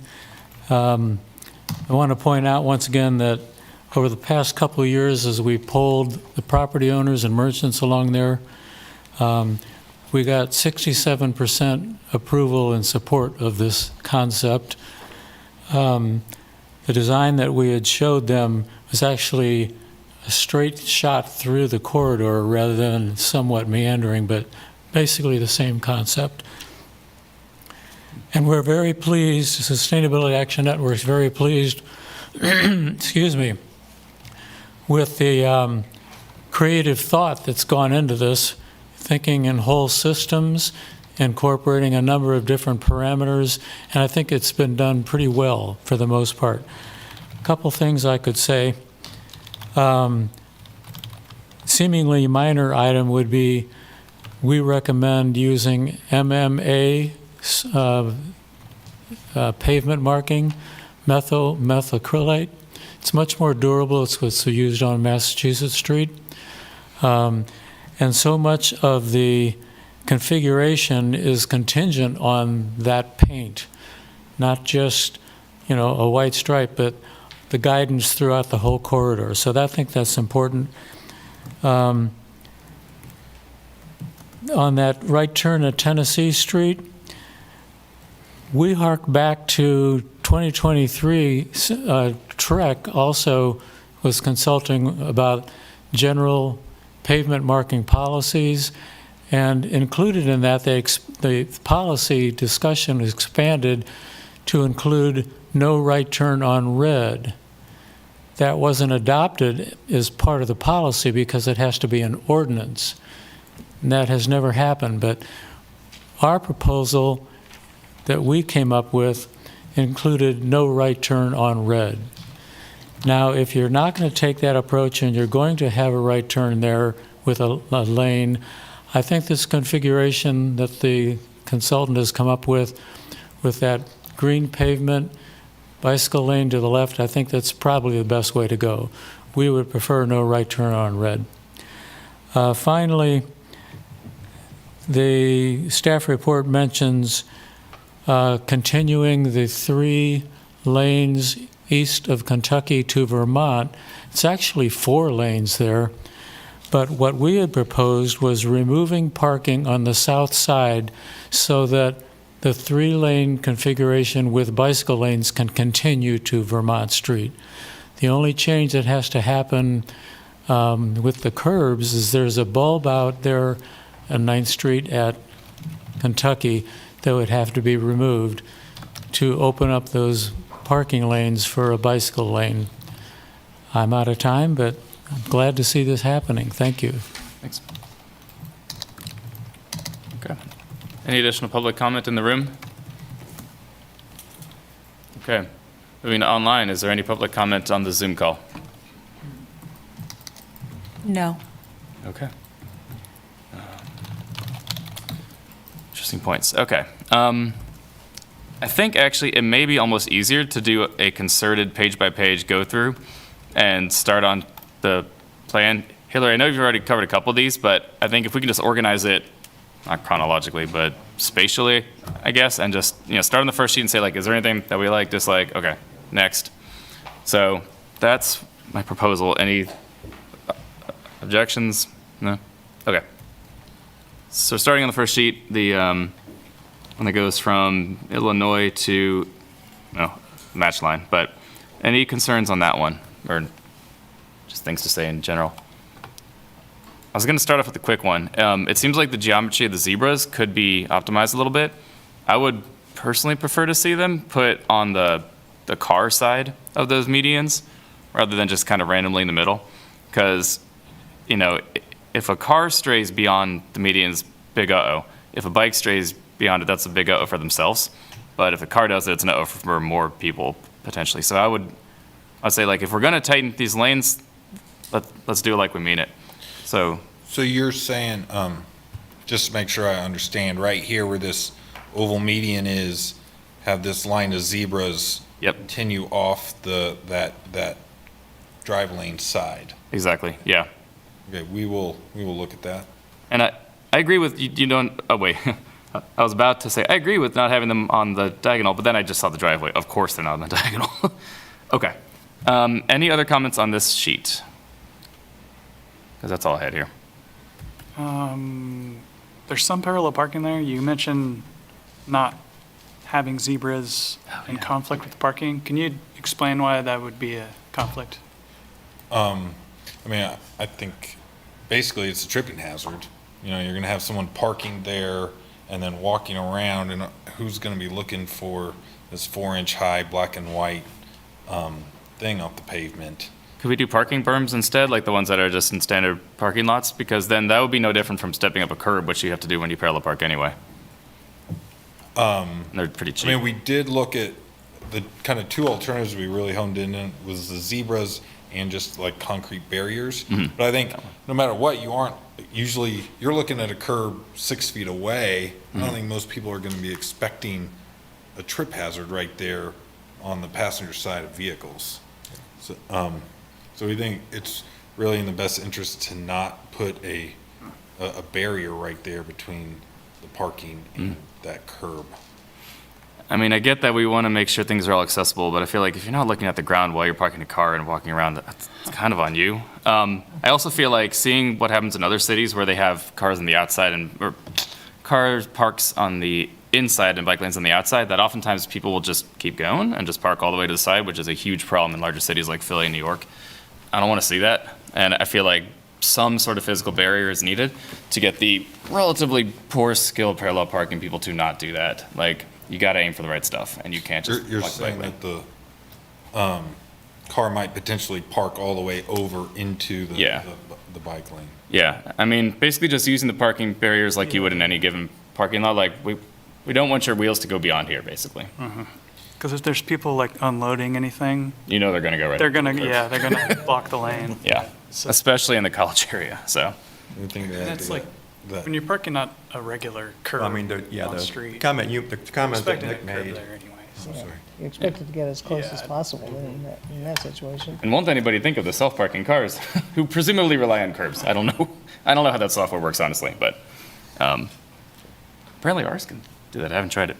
Okay, so yeah, that's, I guess, one suggestion there. Any other comments on this sheet?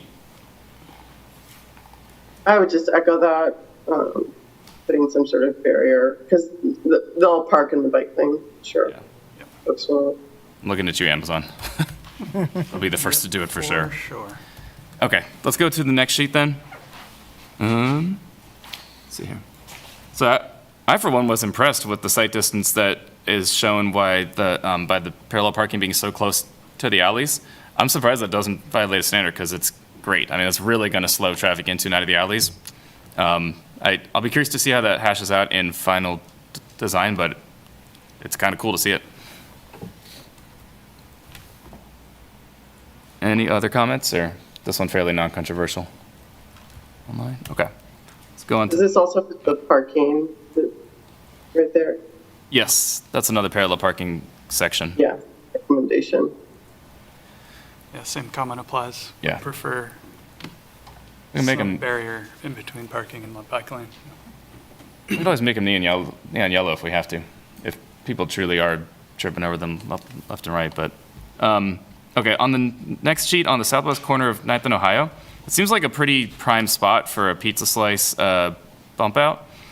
Obviously not on the southeast side, because that's where a bus has to quickly dive in for a bus stop. Is that why the one on the southwest curve was also omitted, because these are big buses that can't make that turn otherwise? You said on the southwest corner, have either the modified pie wedge, is that what you said? Yep, but the southwest corner, Southwest. that one, yeah. Yeah.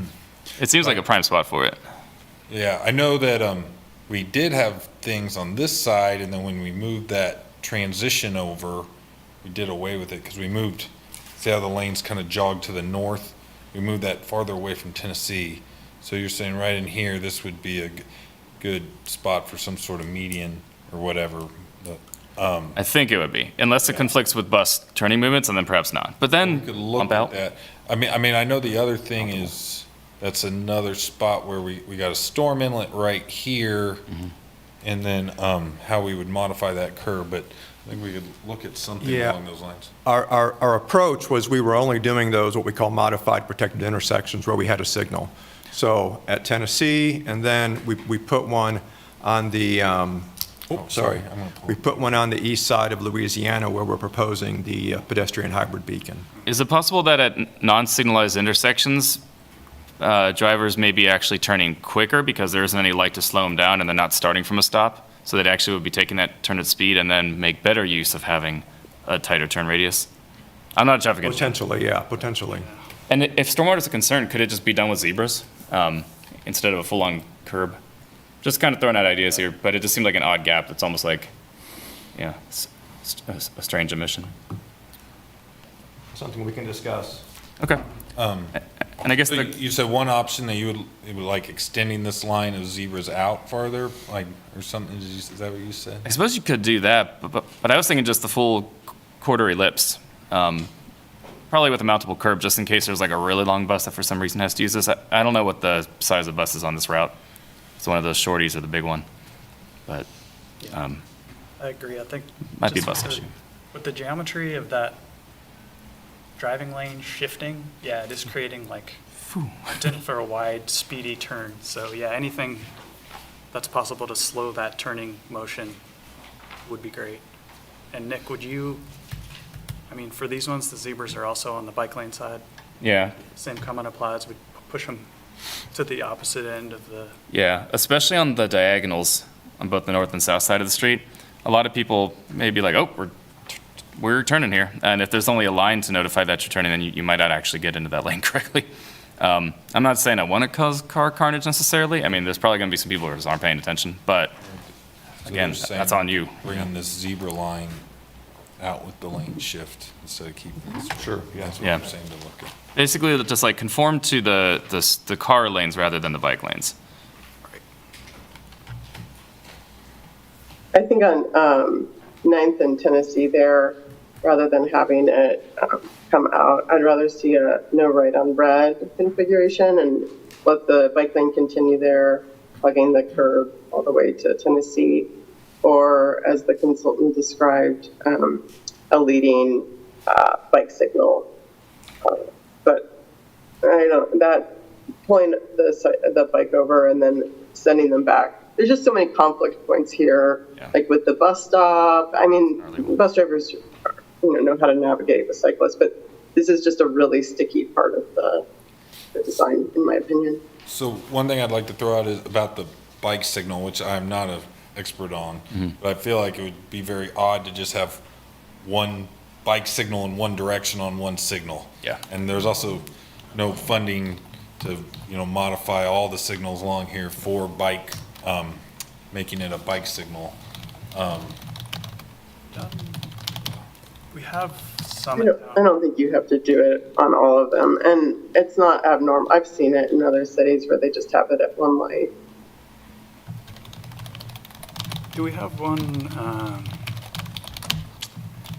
was it the Bike Boulevard crossing Mass Street has a bike signal? So we've got a precedent in town for where we have one.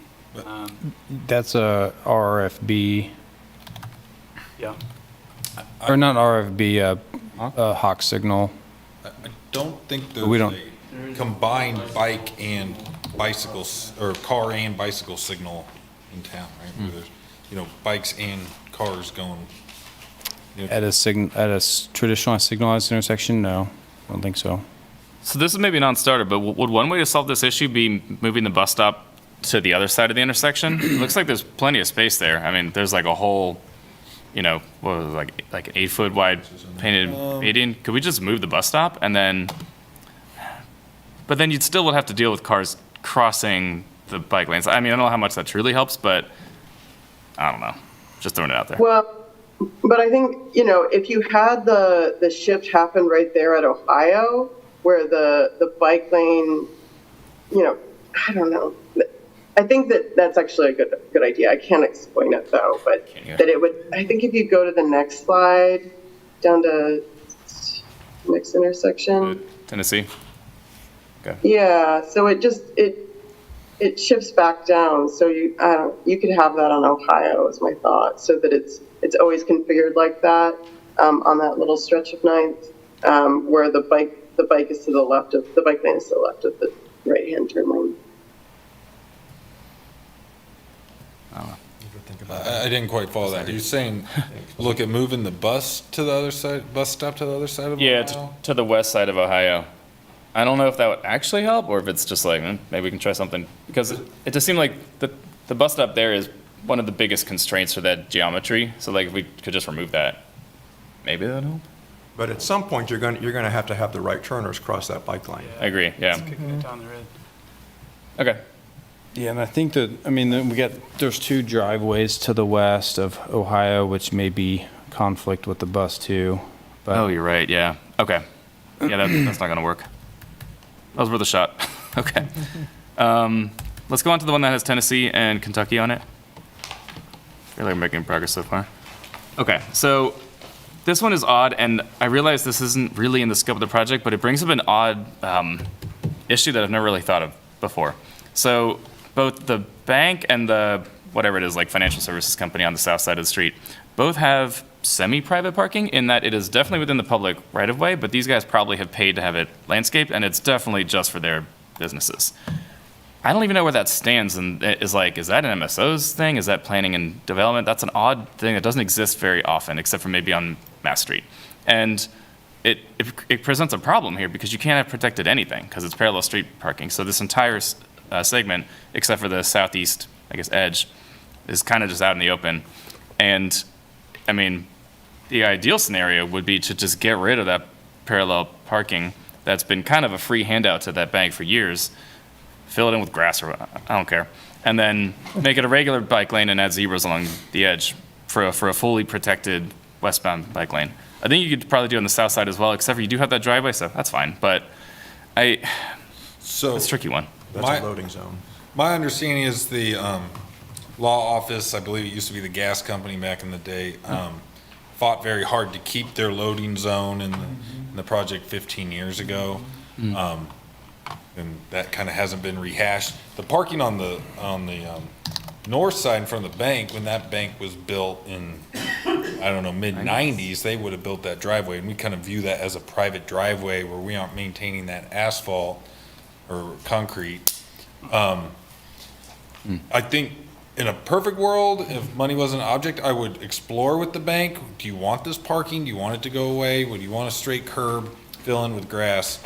We did not look into that just because of a budget constraint. Yeah, it's a maintenance project, and so, yeah, I was part of the discussion with the recessed parking on the south, because that was put in when the intersections were redone. That was and added. We restriped it and put the bike lanes in, and so removing parking anywhere is very difficult and unpopular, and so, especially on a maintenance project, we're not reconstructing the street. I'd recommend that we just leave it as it is. It doesn't get used a lot, so I don't see a lot of conflict just with the users, because it doesn't get used a lot. I mean, the only problem is But I that, see the point Yeah. of the space, but I just, I mean, it ends up being like a useless, unused space that is a handout to a company that has the resources to have the most comically large parking lot for their actual needs. And then it's within the public right of way, and just because it exists, we can't have a protected bike lane on a 30-mile-an-hour street. So I understand that there is definitely a schedule push with this, so I would not be the one to derail this by saying, stop everything, reacquire this land. I'm only opening up kind of the line of questioning to, how would one do it? It's in the public right of way. It's yours, it's ours, right? It's all of ours. They have no right to commandeer that, even if they're paying for the concrete. So, would it even be an eminent domain acquisition, or would it just be stop using this? I mean, personally, if we had money to potentially remove that driveway and design a modification to the curb along the north side, I would just start asking the bank if they wanted it. They might not even want it. The only people I ever see parked there is the landscapers. I'd be very surprised if they would Now, let go of it. there was a similar parking on Kentucky Street on the, on the south side of 9th Street, right by that office building. And Okay. at one point, they asked the city to kind of maintain it, and then we were like, this is just a driveway type situation, and then it was kind of just agreed upon to remove it. Interesting. So is that correct, how that story went? That is actually city-owned, we allow it. no, it was removed. You're right. Yeah. Those 4 parking spots that kind of went up towards that office building? On Kentucky. Kentucky on the inside. We maintained that before? Yeah, it's not there anymore. Right, those are gone. We haven't maintained them in a while. We maintained by removing it. Because it's not there. Officially. So that stretch of, the asphalt that exists in that parking was not slated to be resurfaced. Is that correct? Correct.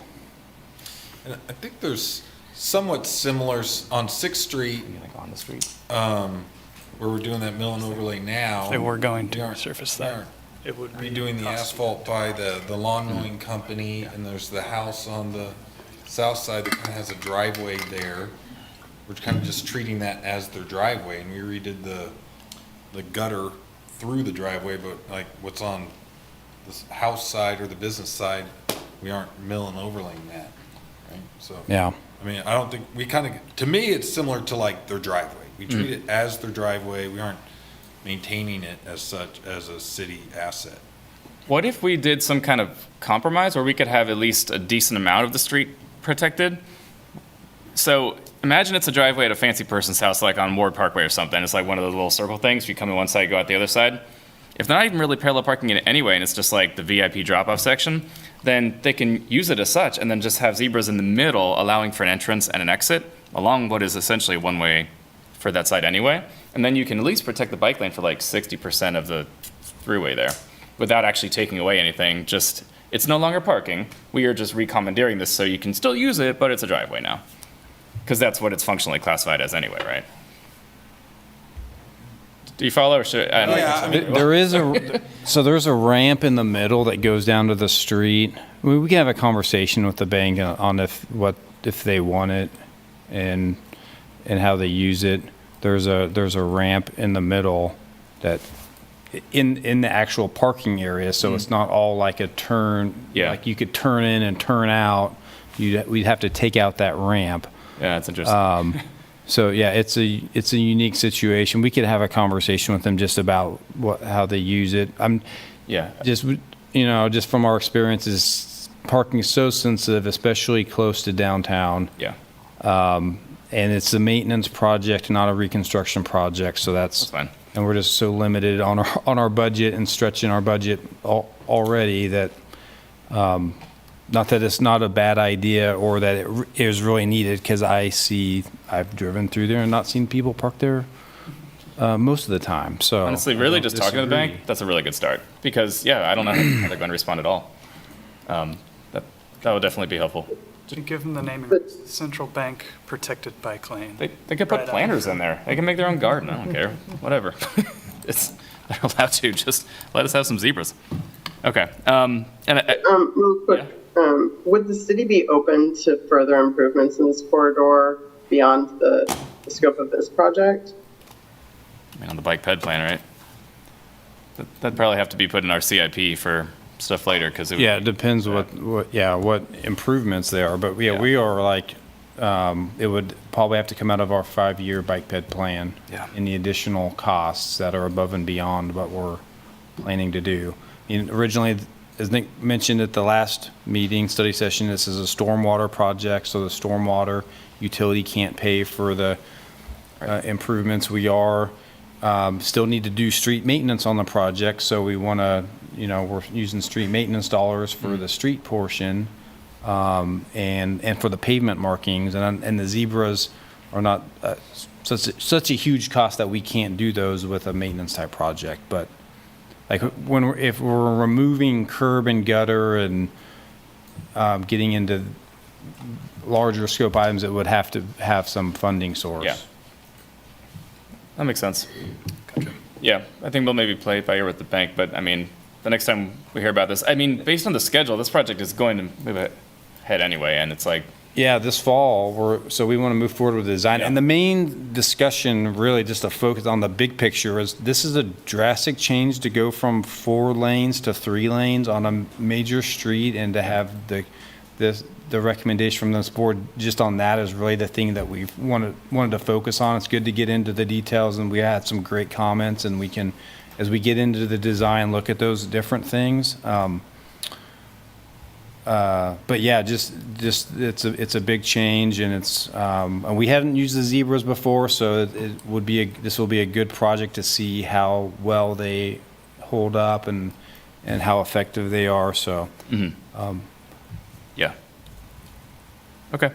I guess I would say if the bank ends up being receptive to losing their parking, then it would be the cost of an additional block of zebras, which is, you might want to fill it in with stuff later on, but the bare minimum, you would just put zebras in a line there, basically, which is, it sounds like what you're saying, David, like they're not that expensive. So if that's possible, I think that'd be a huge improvement. And if they just fight tooth and nail to keep that 4 parking spots on top of their 100 existing ones, I'm sure, whatever. But So, yeah. I know we have to get an easement for a storm sewer issue on the northwest corner of the bank property on 8th Street. So we will be in discussion with, I hope to have some direct communication with the bank. And Okay. I just kind of understand Sounds where they unavoidable. view that. Yeah. I think the main cost, though, is moving the curb line. Yeah. And I mean, that's. I would say don't do that unless you absolutely have to. I mean, honestly, even just a bike lane with like a weird little turnoff, like it'll be a strange artifact, but it won't make it less safe for the cyclist. It will just look weird. I don't know. That's just my view. Right. And I'm kind of more for safety than aesthetics at this point. So, And cost too. Like, I don't want this to cost a fortune just because we're filling in concrete. So, all right. Any more on this slide, or shall we go to the next? I think we're on our last plan next. This one's kind of odd because it's this is like the end of a really good stretch of 9th Street and then downtown, which is slow enough that like you can kind of bike in traffic and it's fine. Not everybody's comfortable with doing that, but compared to biking in like Philadelphia, it's fine. So the problem is this particular segment between Kentucky and Vermont, there's not a lot of changes because there can't be because of street parking. But I mean, these are 16-foot travel lanes. That is massive. That's like bigger than Federal Highway, Minister. Those are really big lanes. Could we widen the center turn lane enough to squeeze those other lanes such that they're consistent with the rest of the travel lanes, which is, I guess, 11 or 10.5 feet? And then with that large median, could you then have, obviously, a vegetated median is definitely going to be out of budget. I'm starting to get that gist here. But at least for now, could it just be zebraed, right? Just to have a kind of a hard barrier so that people are actually staying in those 10 or 11 foot lanes and not doing the George Costanza all over the giant highway lanes. So you're proposing, could you repeat that? What are you proposing to? Widen the center turn lane and narrow the 2 travel lanes, like significantly. Okay. Because they're Trying to huge. find the cross section. And then you mentioned adding protection in there? I think because there are only 2 actual turn-ins, you could add protection on almost the whole place because people aren't allowed to do J-turns to park on the opposite side of the street in downtown anyway, so you're not going to get a lot of people doing that, or at least you shouldn't. And if they're trying, they won't go over a zebra. But you really just have the alley in between Vermont and Kentucky, so you'd obviously have to leave that open. But I think this is what Michael was talking about, where you could even bump out the street parking like it is on the rest of New 9th, and then zebra it off. Can't you turn left at Vermont, eastbound? Yes. Yeah. So this 16-foot lane, isn't that to account because there's a parked car here and then they're going to have doors coming out there? Yeah. How wide is the street parking? It's like 6 to 8 feet, I think, is what NACTO says, right? As long as it's that, it should be fine to have a 10-foot or 11-foot lane right next to it. Unless you got like a 59 DeVille, you should So be all you're right. saying make the center turn lane wider, Yeah. just to narrow up the through lane so people slow down a little bit? Is that the? What you could also do is, Michael, were you saying, was this a street you were talking about where you would just move the parallel parking out and then put the bike lanes at the very, very edge of the road like that is for the rest of the 9th Street revisions? So I'm kind of going off script here, but I feel like there's a way to do this without having huge lanes. Correct. The parking on the south side, I think on both sides, honestly. I mean, if you Well- could, but then that's curb reconstruction. well, the cross-section of the rest of the corridor, there's parking on the north side, but not on the south side. I gotcha. So removing the parking on the south side frees up pavement space to include bicycle lanes, basically. Yeah. Now, there is a storm sewer there at Vermont, so you can't remove it unless you want to do major work, remove Okay. that bulb out there, but you can remove the bulb out at Kentucky. So I guess I would say then, instead of trying to micromanage exactly how you guys are going to design this, I would just encourage, if there's any way to reduce those lane sizes, simply to kind of match with everything else, right? Like you're going from slow downtown to a nice new traffic calming 9th Street, and to have this weird gap of strike serve in between it's an unfortunate barrier. So I guess the design team just felt that the bike lanes are going to have to end somewhere, right? We aren't going to, as part of this project, we will not be able to continue them east of Vermont in any way. With the traffic naturally slowing down as it enters downtown, that it just made sense to transition to Sharrows and not remove any parking in any of the curb. I think that would work just fine, but I'm noticing on the next block over, I don't think those are 16-foot travel lanes. I think they narrow considerably after you cross Vermont and head further east towards Massachusetts. I think those are probably like 11-foot lanes. So they are kind of more narrow. And I guess the reason that these lanes are going to be so big is because they're currently 2 travel lanes in in both directions. So like there's a lot of street to work with here. It kind of goes from like westbound, it kind of goes from one and then a second one kind of appears. Sort of, yeah. Yeah. And then eastbound, the left lane just turns into a left turn lane. And it's a surprise too. I go by here and I still screw it up. So yeah. Anyway, yeah, I don't know what the answer is, but I feel like it's not that Seinfeld episode where George Costanza erased the lines from the highway in the double lanes. So is there a Anyway. standard for how close that travel lane should be to the parked vehicles, or is that lane kind of wide to keep the travel lane not right up on? Well, I think Section in the design, we decided that we didn't have room to fit in bike lanes, and that's why we converted to the shared lane with the sharrows. I believe that at least the left turn lane, I mean, the lanes line up, but then, yeah, you're right, it widens out, so what do you do with that extra 5 feet? Yeah. And like, I don't think we necessarily have to have the answer here. I just wanted Something to to point out, Yeah, something to discuss. yeah, like it's just this block. Everything else is frankly awesome. And I'd just like to point out that even if we made 0 changes to the design, I'd still wholeheartedly approve it. It's really good. I just feel like we're so close to perfection. Could we do it better? I don't know. So yeah, sorry for putting you all through the ringer, but I just want to back up and say it is actually a really good design already. So anyway, Yeah, we can look at that.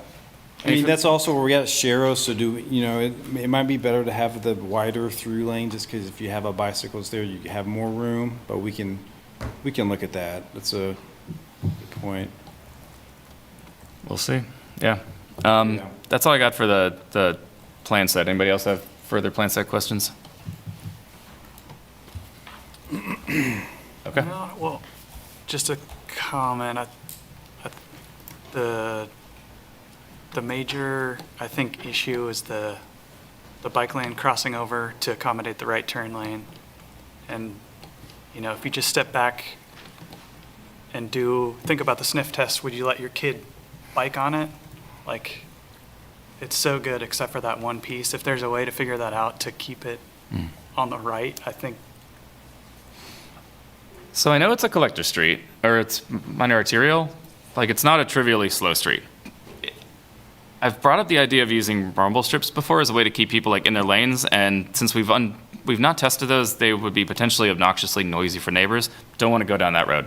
However, could there be small speed bumps or something, or yellow, or like just to really be like slow down? Because you're slowing down for the right turn anyway. It's a relatively tight turn, and you got to brake to turn unless you got a Miata. So, could there be something almost like paralleling the bike lane jogging over? It'd be like, whoop, whoop, okay, we're going over something here.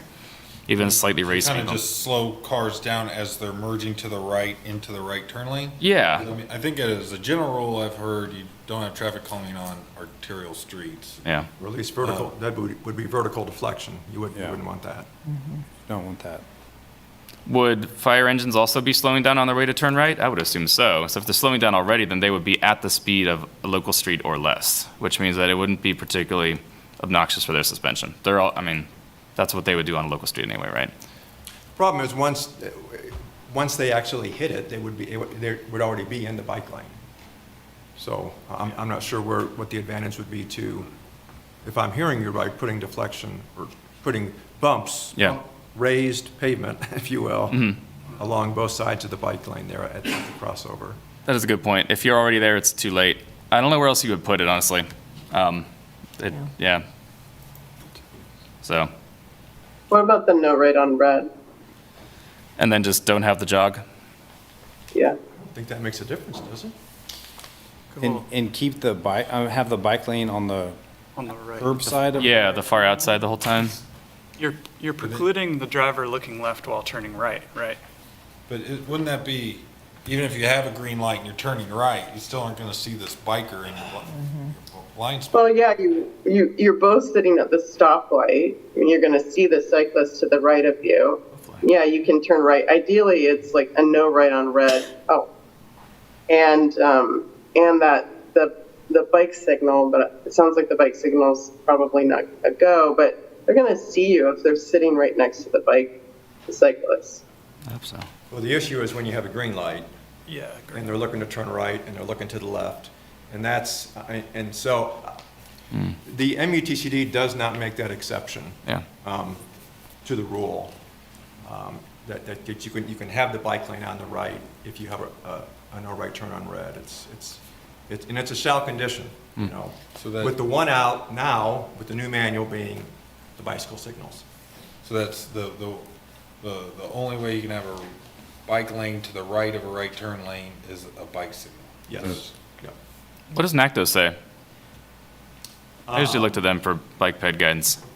Well, one thing, I mean, I think the design that we have follows NACTO. I mean, that's a really common, and I see that a lot in urban areas where they have these crossings and conflicts.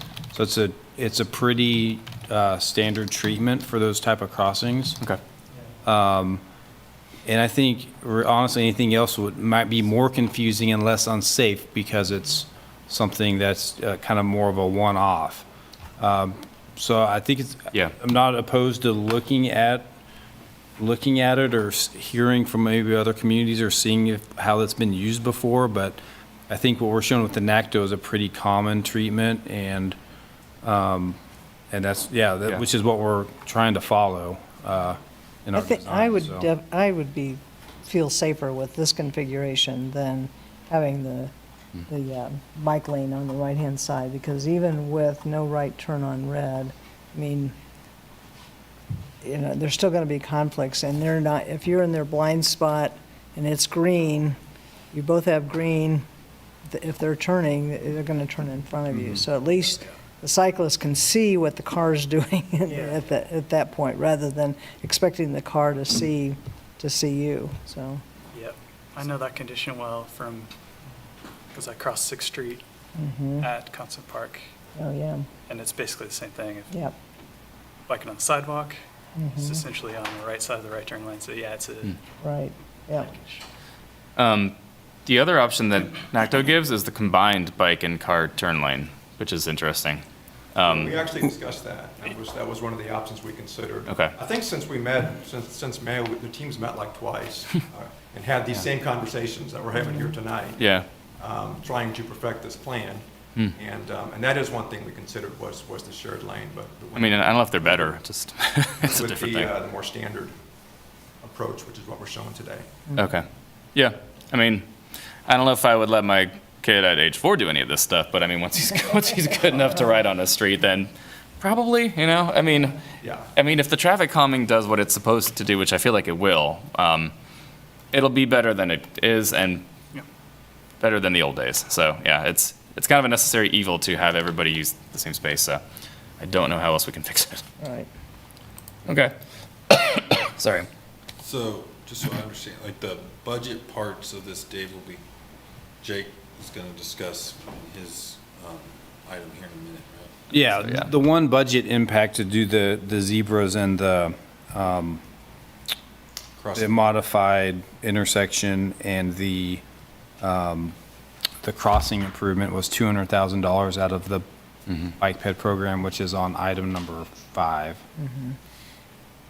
So kind of the design as we've shown it. If we add a few zebras here or there, it's within that. We're pretty conservative on our estimate, but. Okay. Any final questions? I think we're probably ready for a motion. We've talked this thing into the ground, or at least all the way to the east. Okay. In that case, I would. Well, how specific do you need us to get with the motion here, or has everybody been taking notes and we're good to go? I don't know. I mean, there's a couple of discrete things we talked about. I think you can approve it, and we'll look at some of the things you talked about and see if we can make that work. Yeah. I mean, I would say what we've heard is look at the zebras in between the parking and the through lane, and the parking and the bike lane for westbound. Yeah.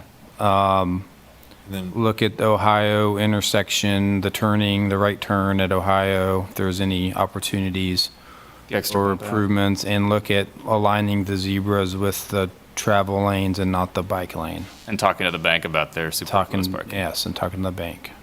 That's it, I think. Yep. Yeah. Okay.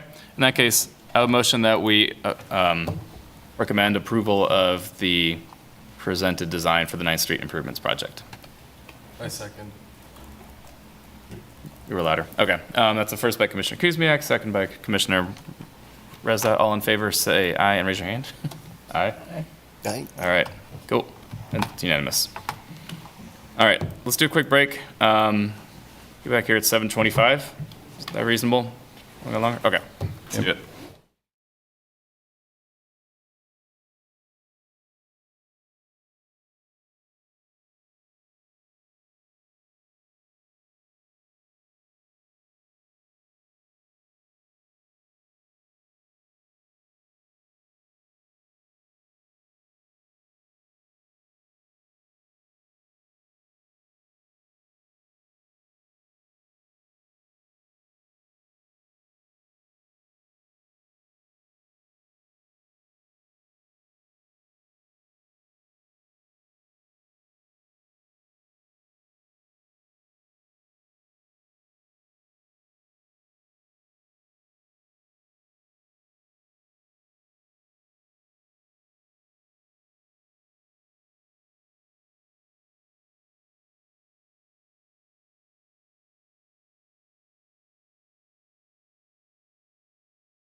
Ready.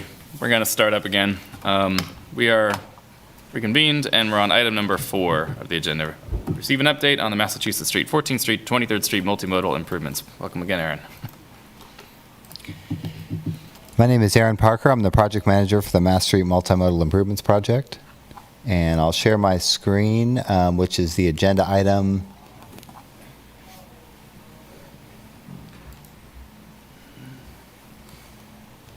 Just a moment.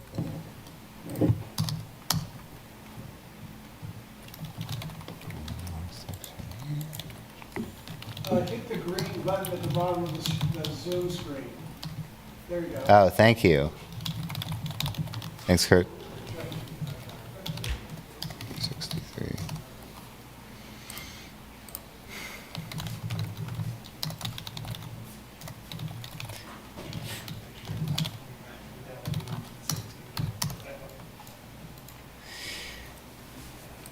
Okay, so I wanted to begin by not going over the summary, but if there's any questions on it, I brought it up so that those following online can see what we're discussing.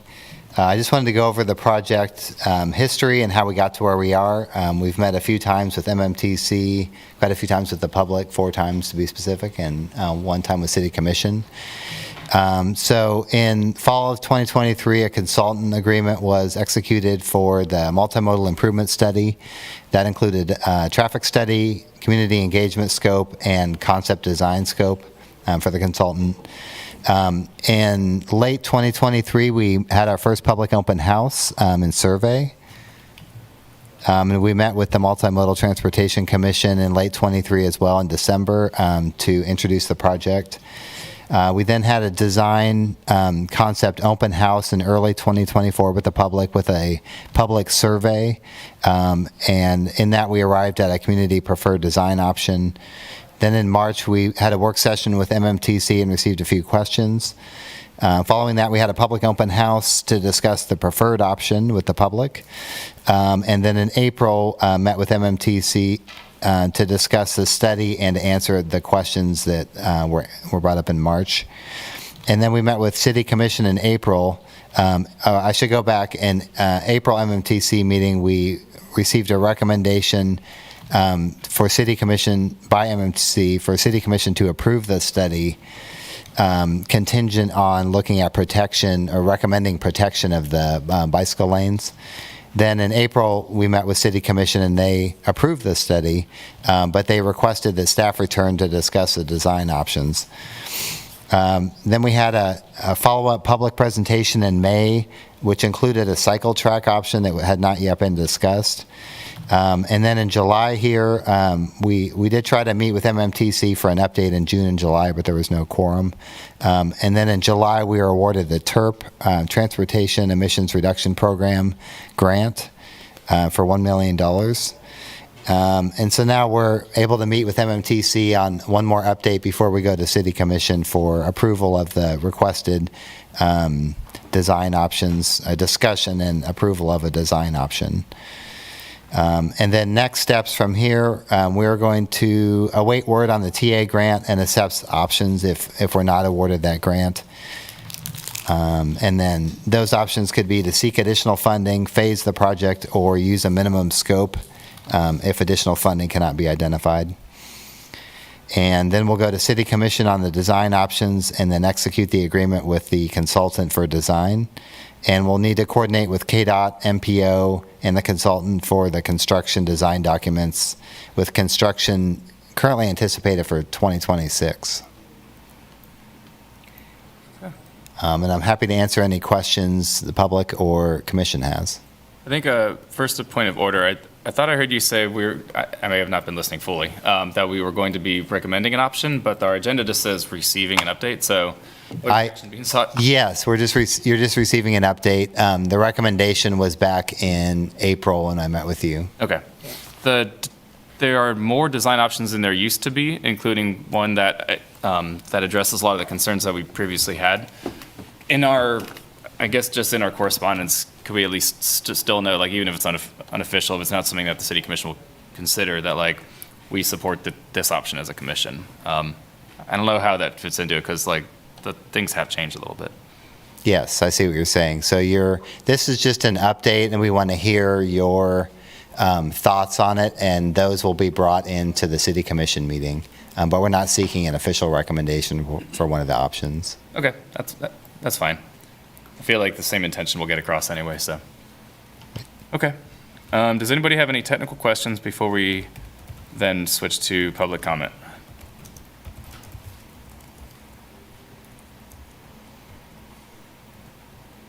Okay. In that case, let's go to public comment then first. Anybody in the room wish to make a public comment on this agenda item? Okay, anybody on this, oh, are you getting up? I wasn't sure if you were committing or not. Okay. Thank you. Michael Allman, Sustainability Action Network. I'm actually not clear, also like the chair, exactly what we're doing here tonight. Is there a particular configuration, one of the four, that's preferred at this point? I mean, my main point that we've mentioned before is that we think the lane configuration should be 10 feet for the motor vehicle lanes and 11 feet for the two-way left turn lane. That would allow more space for the median or the barrier or whatever. And I think that is possible in any of these configurations, but I'm not real clear. The other thing, that once again, I think it's important that we use methyl methacrylate paint.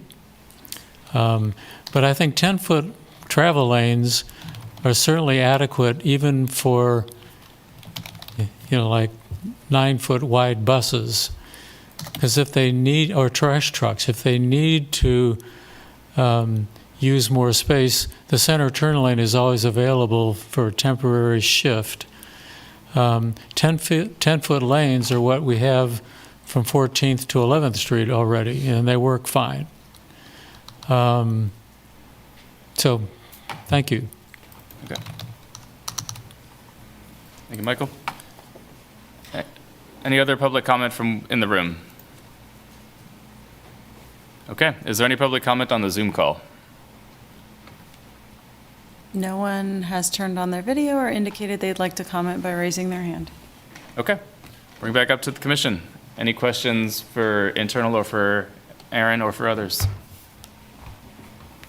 So it'll go to the city commission for a like the city commission will approve the next step, or what's the next couple of steps in this process? So I can't hear Commissioner Reza, or if people aren't speaking into the mic, can you please do so? Yeah, I'm sorry. I was definitely not speaking into the mic. What's the next steps, just for clarity? So it goes to the city commission will the city commission then recommend the idea, or I guess the proposal?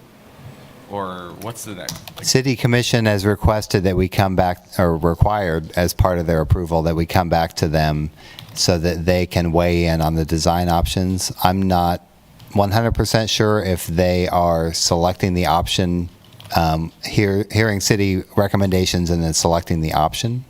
They will be, yes, yeah. So the next step, so we're waiting on notice of the Transportation Alternatives Grant. So that's a significant amount of funding that would really allow us to be able to do the most protection, which is the recommendation in the memo. It's option C. It's the raised concrete curb buffer. And if we're not awarded that grant, we'll have to come up with the funding from another source or scale back the project somehow. So that's the option. So when we came through and got the recommendation last time, we heard about the need for protection from this board. It went to the city commission. We heard the need. We had the discussion with them. The cycle track was something that we looked at through that latest public meeting. So we're kind of bringing back this to say we went through that process. We had that extra public meeting. We looked at the cycle track, and based off of the feedback we got from the public and from all the factors of the public feedback throughout the whole project, the feedback from the cycle track, the design considerations with the cycle track versus bike lanes on both sides, and then the maintenance concerns that we've discussed about how we're going to maintain it. I think we're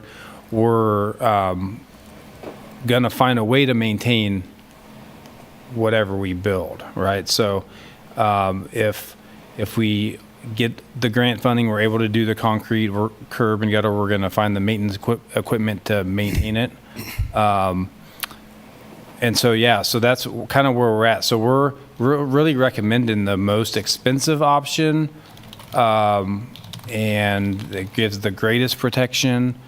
But we're still kind of waiting on this last piece, which is the Transportation Alternatives Grant. I think we're pretty optimistic we're going to get it, but we won't know probably until late summer or fall until they make the announcement. And then, you know, we have a budget, so we just got to, you know, kind of take it from there. And if we don't have the full funding, we may need to do something less expensive, and it may be an interim type thing until we have more money or we don't do the project. So that's kind of the next step. So we were hoping that we would get the notice of the TA grant before, you know, this meeting or soon, but we just don't have that yet. Thankfully, we did get the TERP's money, carbon reduction money, and so the other nuance with that is that we need to start encumbering that by next year. So we want to do something so we don't, you know, so we got that $1 million, so we can start spending some of that on design. And so, yeah, there's just those factors that we're still kind of juggling, but you can certainly say, no, don't do option C. That's what we heard last time from the board, that you wanted that option. Mm-hmm. But yeah, if you want to say something different, you can do that. I see. Yeah. The assumption is that we've basically already selected option C, right? Well, that's fair. what we heard was the preferred thing when we brought it to you in April, and then we went to the city commission, and they said come back and look at more protection. And yeah, that's what we've done, and had a conversation about, you know, we talked, I think at our last meeting here about the cycle track option, and we had not presented that or discussed it in detail with the public, so that's why we had that extra public meeting to talk about it. And, you know, quite frankly, internally at first we're like, well, maybe the cycle track would be good, you know, easier to maintain, but we've also just looked at just the logistics of how the network is with the bike lanes and how you would transfer over. And I think there's some concern with that as well. Thankfully, since you reached out to a lot of other cities, they kind of noted like where it's appropriate and where it's not. In this case, it's not really appropriate. So yeah, really Aaron's done a lot of research, and I think attached is an update on from other communities. Not every community is the same. We haven't seen like the raised curbs around here. But that's not to say they haven't been done. So there's some areas where they've done it where, with the recommendation, if it's 3 feet wide, they can get the solid waste bins on top of it, and then you can have more of the medians because the solid waste truck doesn't have to get in and out to get to the curb. That makes sense. The back of the curb. So really, I think that's the option that we're recommending is C. Ideally, we get the grants and we're able to proceed with that. But so hopefully that helps. And other than that, most of everything else is kind of the same as we've talked about before with other intersection treatments, crossing treatments. We haven't made any other major tweaks to anything, and obviously we haven't done any, it's still conceptual. We haven't done any detailed design, so it's kind of like the 9th Street project we talked about. It's conceptual, and but yeah, so we're going to kind of sit and wait, and hopefully over the next couple of months get the word back on the TA grant, which would maybe help our decision making or help our options to present to the city commission. And then we'll take all of the feedback, your feedback, public feedback, with our recommendation. This looks really great. Thanks for all your work on this, Aaron.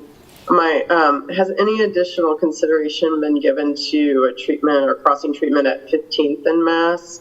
I know there was a plan for the flashing beacon just south of there, mid-block between 16th and 15th, but I don't know if a hawk or anything could be placed there. Our traffic consultant, Trek Design, looked at that. They looked at the proximity of 14th to the RFB proposed between 15th and 16th, and it's kind of a compromise from a traffic engineering perspective of keeping some traffic flow. We're already restricting the corridor or doing a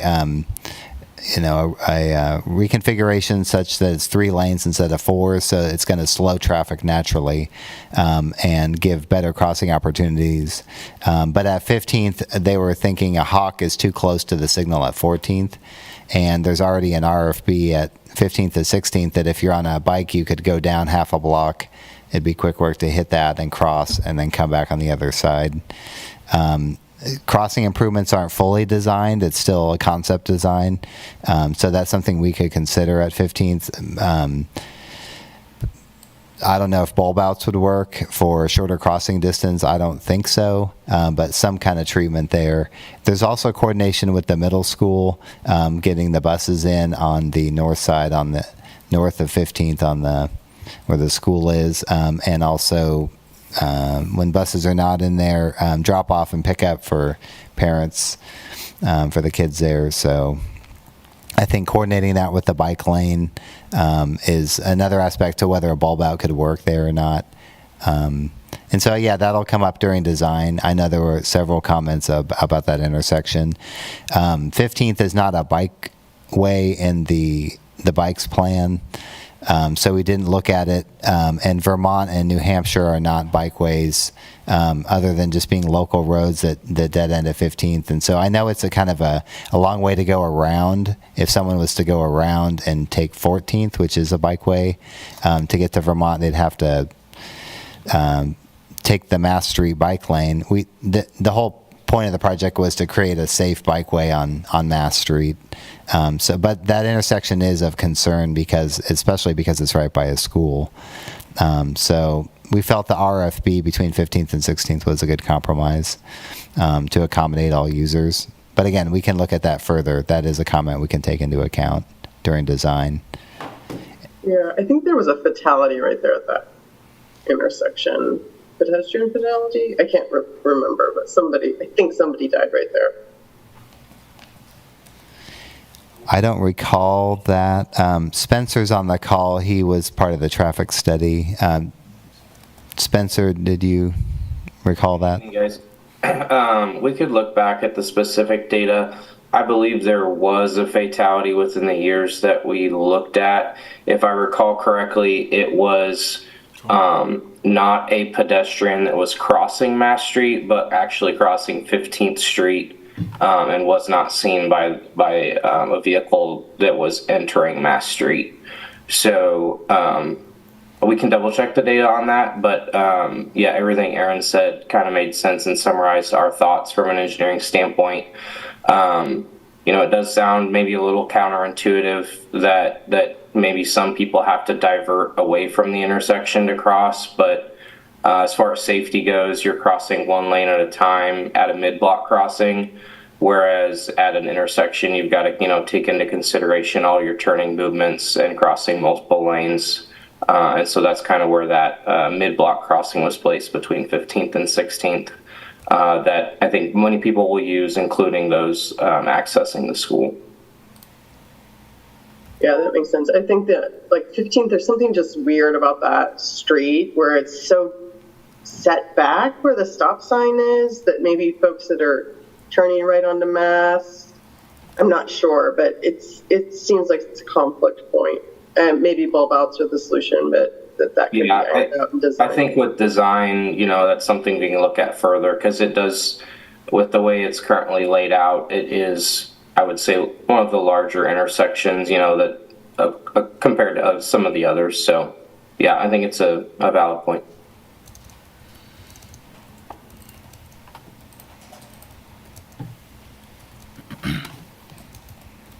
All right. So, just from an overall point, because I know I usually have criticism, but I just want to put it out there that this has really been a very thorough process as it's been run by the city and the consultant. And I really appreciate the multiple touch points, the conceptual design markups before we're even in design. The follow-up with other cities is especially nice, just to see what do people do to get these issues solved. the cost comparisons, it's made it a lot easier to make a decision when we have all this information. So definitely appreciate that. Yep. Go on. Okay, so I have a big problem with a lot of this on there. First of all, on the screen here for it's got the aerial view. Okay, I don't know if you guys have noticed, but where your curbing is going to be going, the people coming out of their driveways, okay, so you're losing that protection. It's going to look like a dinosaur back going down Mass. It should be just a discontinuous barrier. So it should be level the whole way across, and then it will just stop when somebody needs to access the driveway and then start again. So it'll almost be like really long parking barriers. But I mean, just the looks, like I said, it's you're going up, then you're going down, and then you're going back up, and for all the driveways there. And I did talk to some people that do bicycle down Mass, and it was a husband and husband, wife, and two of their kids. And I was telling them about what was going on over there. They said, "Oh, that sounds great," and that they would be happy with just the painted, just to taking away those 4 lanes and dropping them down into 3, and then putting the bike lanes painted on each side. They said that would be great in itself. Yeah. And I wonder if you're understanding the barriers exactly, because you're not going, as a cyclist, you're not going to be going up and down. Correct. You're going to be on the inside where it's level pavement along the bike lane. I understand that, but like I said, I'm talking about the aesthetics of it. When a person's driving, beautiful houses and stuff, but yet we've got a median, whether it's 2 foot or 3 or 5 or 4 foot. But then you've got a break in it for somebody's driveway, and you go another 10 foot or so, and it drops down again. Then you go 40 to 100 foot or whatever. Like I said, I just don't think it looks right. Yeah. Your concern is more about aesthetics than the functionality. Is that correct? Looks and functionality, I still say, because the city's going to have to put out extra money for equipment to keep it cleaned, during the summertime, and to plow it in the wintertime. And I think the equipment's going to hit the curbs. And I think that the city equipment could just, you get your brooms going down or whatever, and That's something we're looking at now is the internal cost to, and I've got Scott here if he wants to talk about that. We've got costs for linear foot for standard curb and gutter, including driveways and miscellaneous, and then the cost estimated by the consultant here for the 3-foot median. And it would have maybe notch outs for the waste receptacles to go in, and that's why it can be a more continuous median versus option B. One thought I had while you were mentioning that is you would kind of see this up and down as you drive down the corridor, but in terms of practicality, you're going at a certain speed driving, and any median would seem like a restriction. And if you're not going to a certain driveway, if you're not aiming for a driveway, you're just through traffic, then that seems like something to take care about, right? So, but in terms of aesthetics, I don't have a response on that. One other option we considered was painted with delineator posts that you see nicely done in some instances for vertical. Then you still have the same problem, right? The garbage pickup. Right. Mm-hmm. So I saw that there was the option to cut costs if need be, if funding doesn't come in, or just in general, if costs come in above what we planned on. I don't know why, perhaps these just weren't an option back then, but we just had this whole conversation about zebras on 9th Street, and that would probably be a lot cheaper than the curbs here, and then it'd be easier for stormwater, and then you could put them just on the inside towards the travel lanes, but leave the bike lane open, and then have a lot more space, so that you could still get that effective 3 feet for the, what we're having as the raised median, but also make it easier for maintenance vehicles to go in there and get stuff out. I don't know. I mean, not only would that be good for cost cutting, but it would be maybe just easier to maintain overall. Right. So, I mean, we're probably a little bit too far in the process to totally switch gears, but I mean, if we had to cut that would probably be an easy easy item, I guess. And I think what we wanted to present to TA was kind of a most expensive option, a worst case scenario. And if, so that way we can get funding, but, Yeah. Yeah, if we Yeah. don't get the $1.4 million, that is a viable option. Yeah. Quite frankly, that's probably something that we would probably need to proceed with doing, because if we wait and try to keep going after these grants, we got this other grant which we got to spend, Yeah. and so that's kind of the place we're in. But yeah, we The can. good thing is We're they're going temporary. after. Yeah, I mean, if you end up wanting to use them elsewhere, you just uninstall them, put the permanent curb in, then go put them in the traffic calming pilot somewhere else in town. Like it's sort of a sunk cost, but it's not like a totally sunk cost. Like that seems like that'd be a really good, easy way out if things don't turn out perfectly. So. and we had initial talks about phasing, painting and then putting delineator posts in maybe to see if they're hit a lot and that kind of thing. And Yeah. so there are many options, but we want to see how the funding comes in. Okay. And consider the aesthetics. That was one of your first comments at our introduction meeting in December was, what about the aesthetics of the corridor? It's a historic area. Yeah. It's a signature corridor. A lot of people I still don't remember that. like barriers at all, right? Like posts get a lot of hate, So, Right. yeah, I can understand that. With the curbs that people would have to take their garbage cans to, would it be like a really, what's the opposite of steep? A not steep slope to get it up there? Or are people going to have to like hoist the garbage bins up the Right. That's something we looked at. An example we saw from Commissioner Carter was in San Luis Obispo. They have notch outs in the median, and Yeah. folks can roll their carts on grade. It seems like that would be costly, and then like the zebra thing would solve that problem as well. Like now you don't have to hoist it onto anything, and it still allows the garbage arm to reach there and get the can. So Right. like, though they are maybe less aesthetically pleasing than curbs, there do seem to be a lot of benefits to zebras now that we've kind of talked about them on the other projects. So I don't know, it's compelling. What else was I gonna say? Somebody else go. You about to say something, Damon? Oh, no, I was just thinking, like, the zebras, yeah, I mean, you could spread dollars farther, but I think for this corridor, long-term concrete curb just seems like a really good move. Yeah, I think this is one of the cooler projects we've looked at in the last few years, at least since I've been on this commission. And I'm really hoping we get this grant and we can go the expensive route, because I think this corridor's aesthetics actually improve when we see people using the bike paths and when we see people crossing Mass Street, going to Dillon's, going to the Taqueria on 19th. I'm in love with that intersection in the option C because I use that intersection almost every day. I think it's fantastic. And so, I think there's so much potential. And I think if we do have to cut costs and do the zebras, I think that could totally work.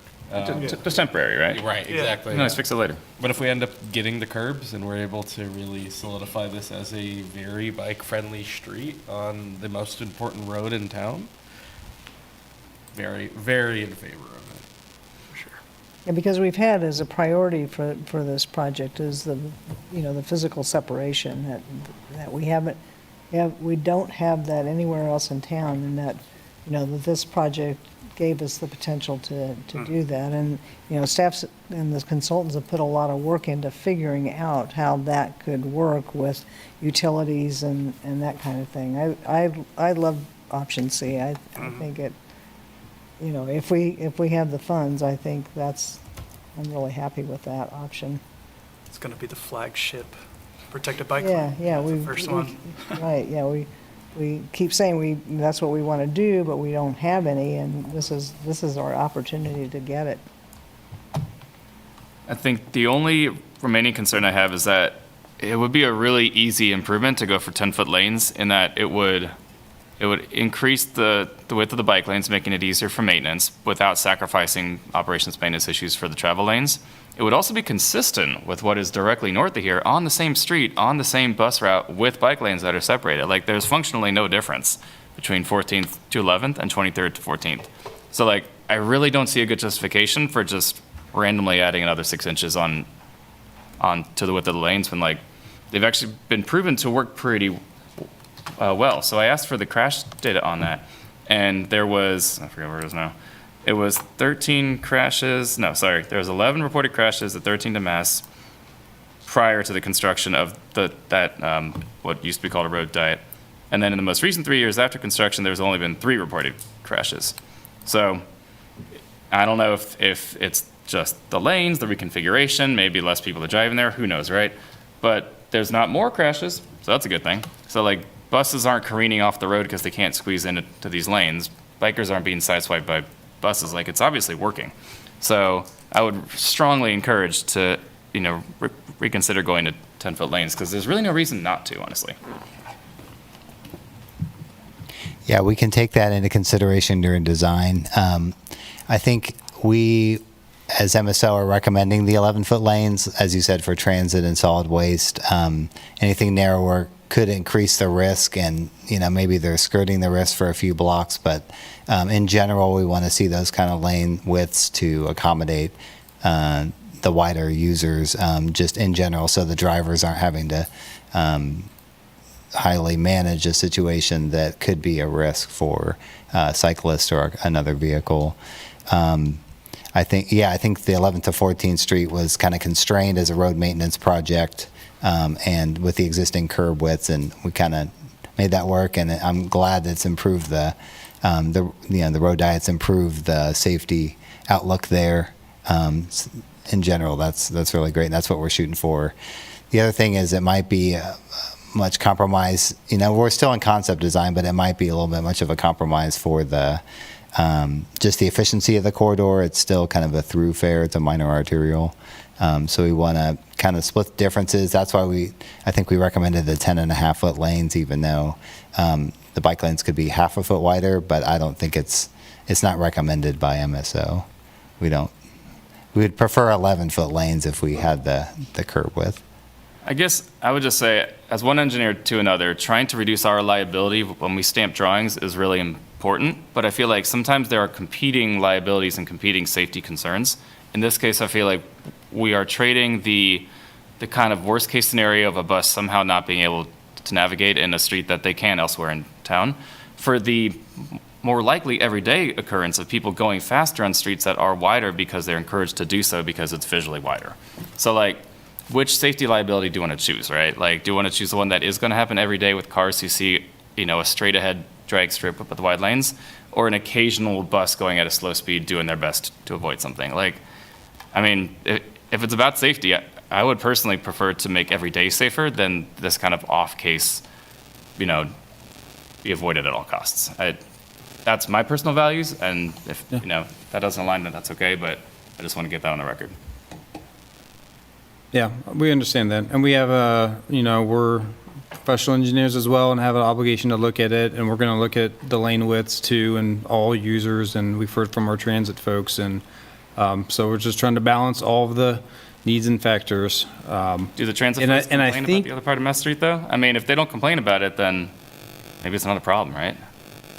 Yeah, we've talked to them, and they prefer to have a little more room because the drivers are challenged with the size of the buses, and they're 10.5 feet with the mirrors. Mm-hmm. And so, but the mirrors aren't on the ground. The mirrors will be over the I haven't driven a bus. I'm just listening to the guys that drive the buses and that operate it. So, but yeah, and I think really, quite frankly, just narrowing the lanes and going from 4 lanes to 3 will drastically reduce the speeds. That's going to be the main driver of this safety, is going to the 3-lane section, having the 1 through lane, whether it's a 10.5-foot lane or an 11 or anything in between. So I think that's the main thing. But when we get into the detailed design, I think in the option C, it's listed as 10.5 feet travel lanes, but that's when we'll, get to our job and the engineering and setting that. But it will be between 10 and 11 feet. I can tell you that. Right. Versus 12 feet, which is kind of the standard that's out there now. Right. So I think that will make a big difference. Okay. I guess I just wanted to note, just add a little bit more context, that north of 14th, on the right side of that vehicle is a painted buffer, whereas if, funding allows, the right side of the vehicle would be a physical barrier. So that's going to feel different to those larger vehicles. But I think to everybody's point, it'll be taken into consideration with design. We haven't been out here to survey the curbs yet to know the exact width of the street that we're working with. So it's all kind of subject to change. Okay. Any additional comments from the commission? I Okay. just want to thank you guys for how much you've worked on it. It looks really fabulous. Thanks, Spencer. Thanks, Aaron. In that case, I guess we don't really have an action. That's it. So thanks for presenting it. Thank you. And yes, we do approve of option C. Yeah, we're strongly C. encouraging option C. Yeah. Still. But you knew that, so. All right, sounds good. Thank you very much. Thank you. That brings us to agenda item number 5. Consider recommending approval of the 25 to 29 5-year plan for non-motorized projects. This agenda item, I feel like, is usually an entire meeting, so we're going to do our best to compress it into one, but I feel like the way you've laid out this should be okay. Seems it's pretty clear.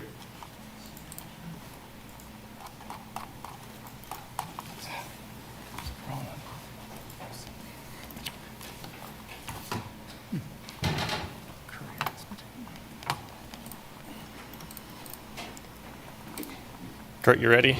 Yeah, you gonna pick something? Yeah, I was trying to. Play Mouse Wars there. It's one of those buttons. It's always fun.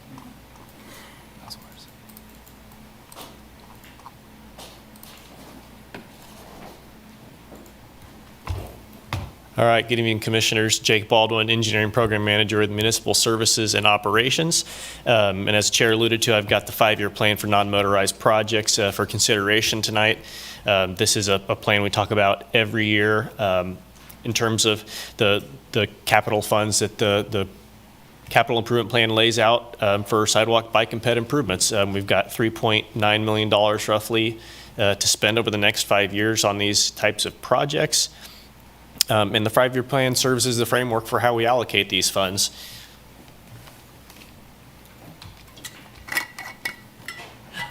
But again, really the point of the plan is to kind of guarantee the funds for the first year of the program. So 2025 is what we're really focused on. All the projects in the out years of the program are subject to change.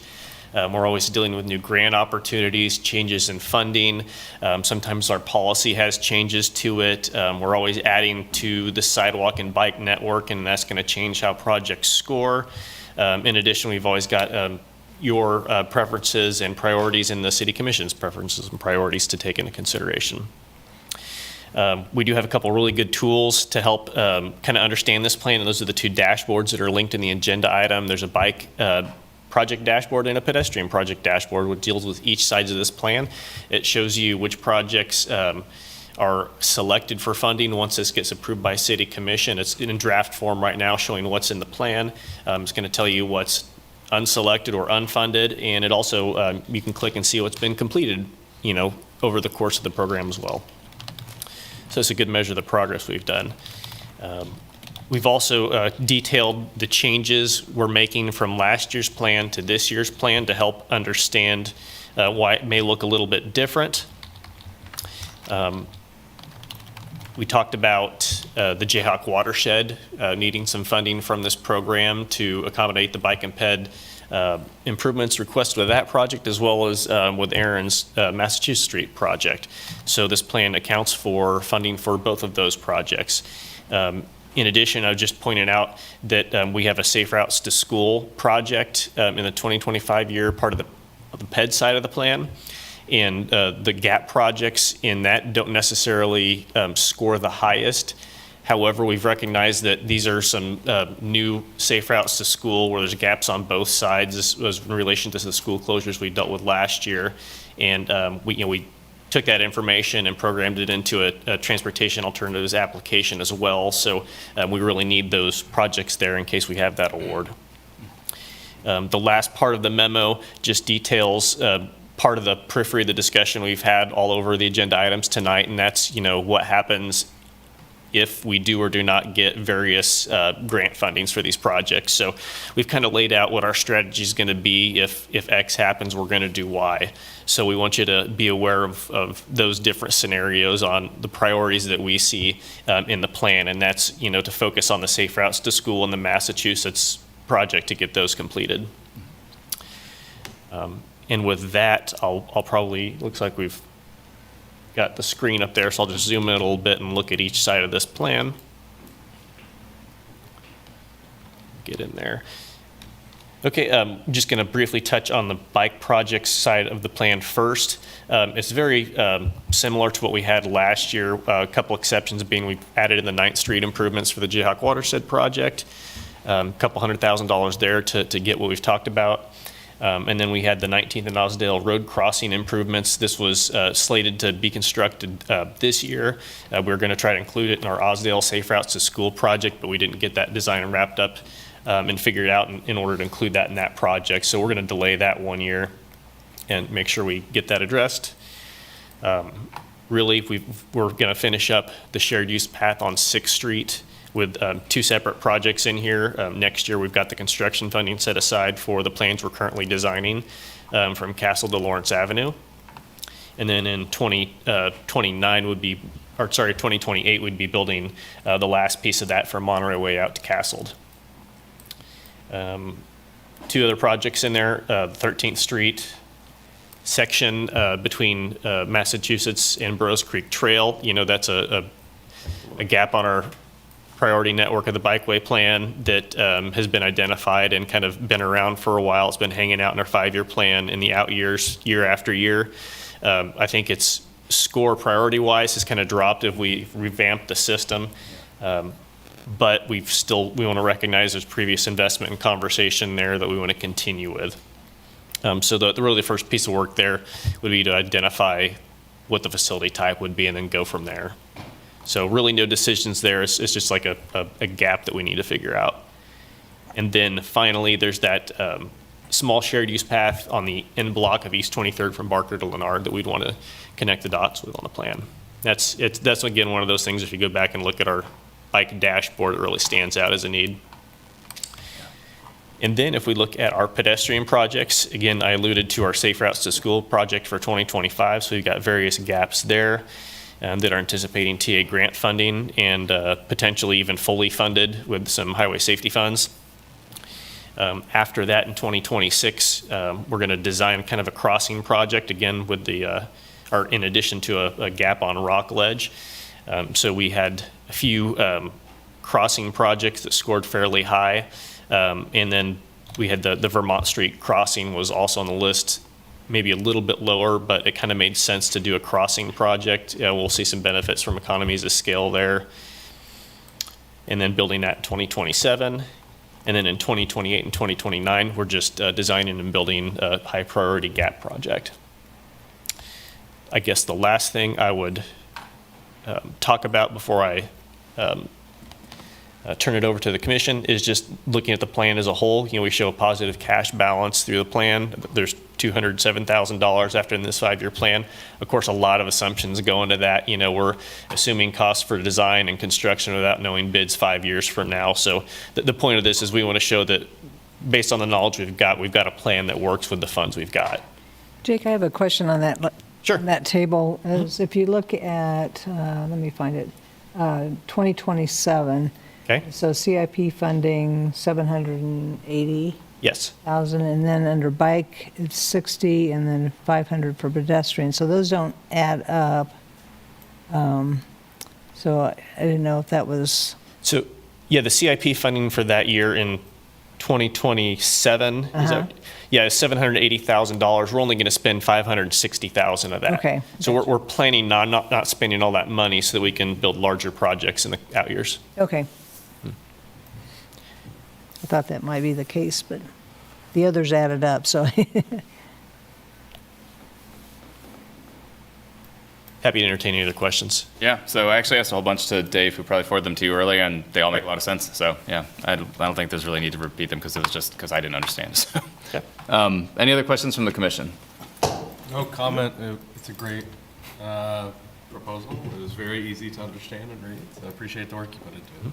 It's nice to see the options, you know, and like why things are the way they are. So, Hillary and Sean, just because I don't see you guys out of my periphery is easy. Any comments or questions? It's all really clear, well written. Yeah, kudos. Okay. I don't have any comments or questions. Any public comment from the room? Okay. Any public comment from the Zoom?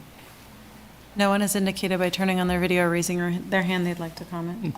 This may be the quickest agenda we've had for a 5-year CIP ever, so. Which I guess makes sense, like after years of deliberating over how we, like what the index is, what the projects are, how they get there. Like there's been a lot of work to get to this point where it's like, no, we kind of get it, you know? Good, it's been done, you know? For now, we'll see. Yeah. Do we need to approve, wait, what's the action? It's approval, all right. Yeah. Would anybody like to propose a motion then? I'll move that we accept the 5-year, 5-year plan. What's the actual title here? Looks like that's it, actually. Okay, the 5-year plan. Yeah. I second it. And I'm assuming this is with no changes or stipulations or anything, right? Okay. First by Commissioner Collette, second by Commissioner Reza. All in favor, raise your hand. Okay, unanimous. Nice. Thank you, Jake. Thank you. Okay. That brings us to staff items. I don't see anything listed, but you never know. No, nothing listed, but I would, since it's our last meeting, just want to extend our appreciation for everyone that served on this board. As this is the last meeting before the city transitions into the Connected City Board, so just appreciate all the work that you guys have helped us do this year and over the past, I think we've had MMTC around since 2017, 2018, so about 7-8 years. So just thanks for all of the help. Yeah, and appreciation likewise in the other direction, because you not only have to deal with your bosses and the people on your teams, but also the public and the consultants and the people who come here and us. So we know we are one more layer of stakeholder on top of what you already have to deal, and you always handle things with grace and transparency. So much appreciated over the past couple of years. And I would say I think some of the appointments are being made here in August for the Connected City Board, and we anticipate that will start in September. There's no date Yeah, we'll see. yet, but that's still getting worked out. But a lot of the same things that we talk about here will be talked about with that board. So Just plus PTAC stuff, basically. yeah. But not airport stuff. Yeah, I looked up on the city commission website on the consent agenda. Actually, might be under the regular agenda. They do have appointments for the first 4 members who've been selected, and I wasn't sure if it's going to be a 4-member board or not. Probably not. That seems kind of odd, but It'd be 7. it will be 7. Okay, so we're just waiting for more applications. So if you haven't put your application and you want to, it would be a good time to do so. And if not, then it's okay. I respect your decision. But just figured if you wanted to come to the party, now's a good time. Dave, did you want to talk about the public comment around 23rd and Haskell? Under general public comment? Yeah. Well, yeah, so we Address it. received the correspondence today about some concerns about the pavement marking. That project wrapped up the end of last year, and so the contractor didn't get the pavement marking down under ideal temperatures, and so it's starting to wear off quicker than it should. So I think that's something that we will address under our 1-year warranty here later this year. So that's it. Cool. Let's move on to commission items then. Anybody from the commission have any items? Anybody online? I had 2 questions to pose to staff that are just kind of random stuff here. And I know we could probably do this in our next meeting, but like we're here, it's only 8:15. These are probably easy answers too.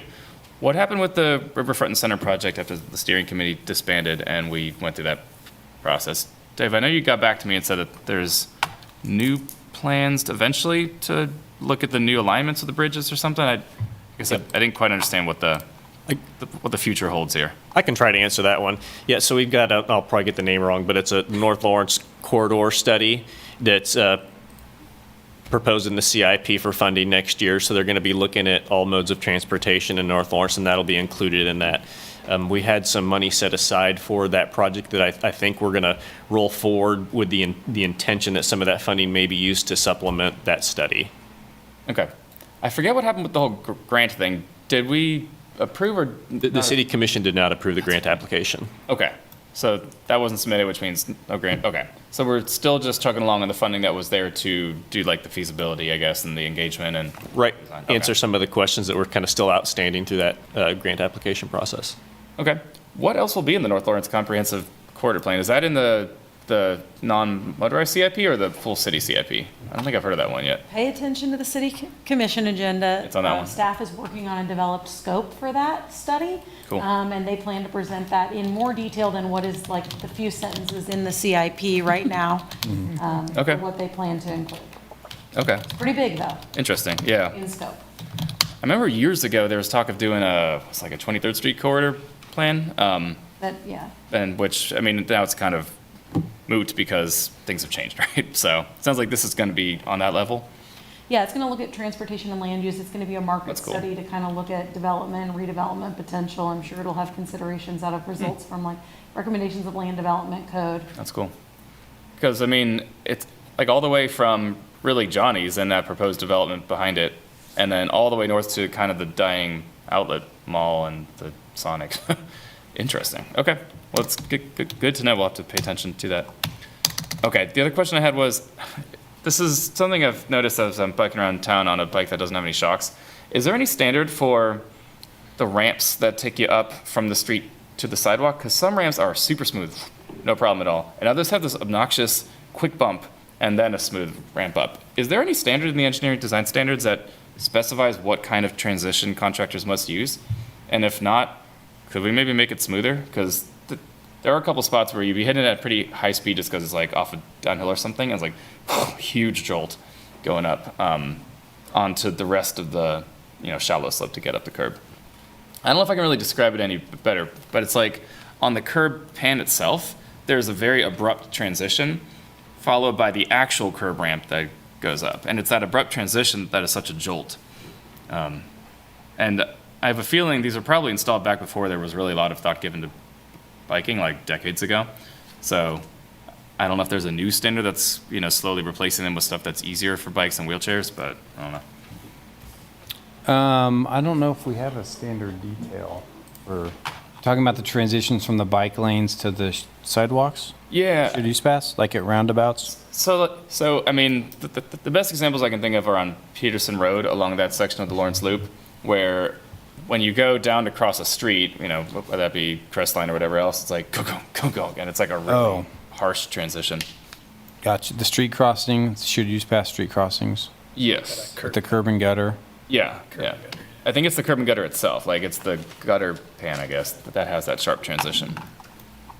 We do have standard detail for our ramps, which is those would be constructed similar to our sidewalk ramps. Okay. The shared use path ramps would be pretty similar. Okay.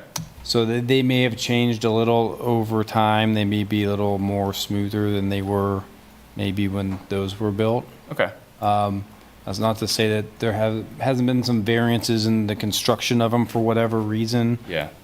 Just depending on the location. But yeah, I've had the same experience riding around that you have. There's some that are probably a little more bumpier. It's weird because like it's a smooth curve, but it's a abrupt curve. it's a jolt. So, okay, sounds good. I mean, I would assume it's generally older transition, so it's probably trending towards like a smoother ride. I just wasn't sure if we were still specifying those or not. Okay, that's all I had, I think. This is the last meeting of the MMTC as it currently exists, and I didn't prepare a speech or anything because I was not really planning on this. So it is what it is. It's been great working with everybody. Thank you to staff and the public who consistently shows up, and I feel like we've done some good stuff all together, and we'll just keep going, but then loop the transit folks into it. So I'd like to thank everybody for giving me the opportunity to learn a little bit more about Lawrence. Yeah. And all you guys, so thank you. I do learn a lot here, that's for sure. Yeah. Yeah.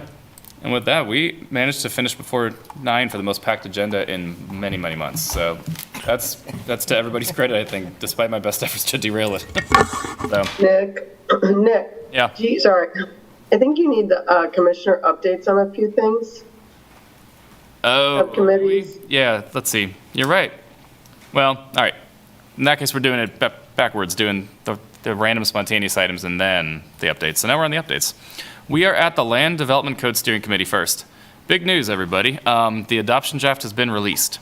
It's predictably large, and I think there's been a lot of changes from the previous draft that has been sort of slowly building from like fall of last year to spring of this year. So the consultant has finally taken into account a lot of the comments and questions and revisions that have been put forward by the public, the steering committee, and staff. So I'm working on getting through it, but it is a tome. So I would highly suggest if you do have the time and you want a great summer reading pick, you should check it out, at least the chapters on circulation, parking, stuff like that. The big news is that I think we are no longer getting rid of minimum parking requirements. That has been changed. There was a lot of pushback from neighborhood groups, as pretty much to nobody's surprise. And that had to be walked back, mostly because the option that was presented was that, well, you know, we can do parking management. It's a public resource. You just have to manage and price it correctly. The problem is at the speed at which that process would move, which is currently not at all, was not enough to give confidence to people that if we would take away minimum parking requirements, that there would be a backup plan to deal with the anticipated and feared parkopolis throughout everybody's neighborhoods that I can guarantee would not happen in the vast majority of neighborhoods, but that's just me. So anyway, we had to walk that back, and at this point, it's kind of like contingently future going to happen. If we can figure out a way to do either parking benefit district or residential permit parking or dynamic pricing or something, you know. Until then, it is what it is. At least they've been reduced from what they used to be, but kind of a bummer. I don't think there's a whole lot of other stuff in the transportation section, but would still be good to look through just in case. And also on land use stuff, because land use and transportation do connect quite a bit. So if you're curious about the idea of like the 15-minute neighborhood or walkable communities or mixed use, like all that stuff's in there. So I would highly recommend checking it out. You don't have to read the whole thing. There's a whole lot of stuff on like guy wires and radio towers and solar, you know, a whole bunch of stuff, every possible interest for land use, but there are things with wheels too. Okay, Vision Zero Safety Action Plan Steering Committee. I bet you have an update for us now, right? Yeah, so the consultant's been doing the public outreach this summer, and we'll be meeting with them at the end of August. I don't think the date has been scheduled yet, but to review the outreach that's been done, and then I can report back subsequently at the Connected Cities Board meeting. Yeah, I've seen a lot of outreach. I've seen Jessica out there, I've seen Matthew out there. Things are happening, so I'll be very curious to see what the results of that outreach are.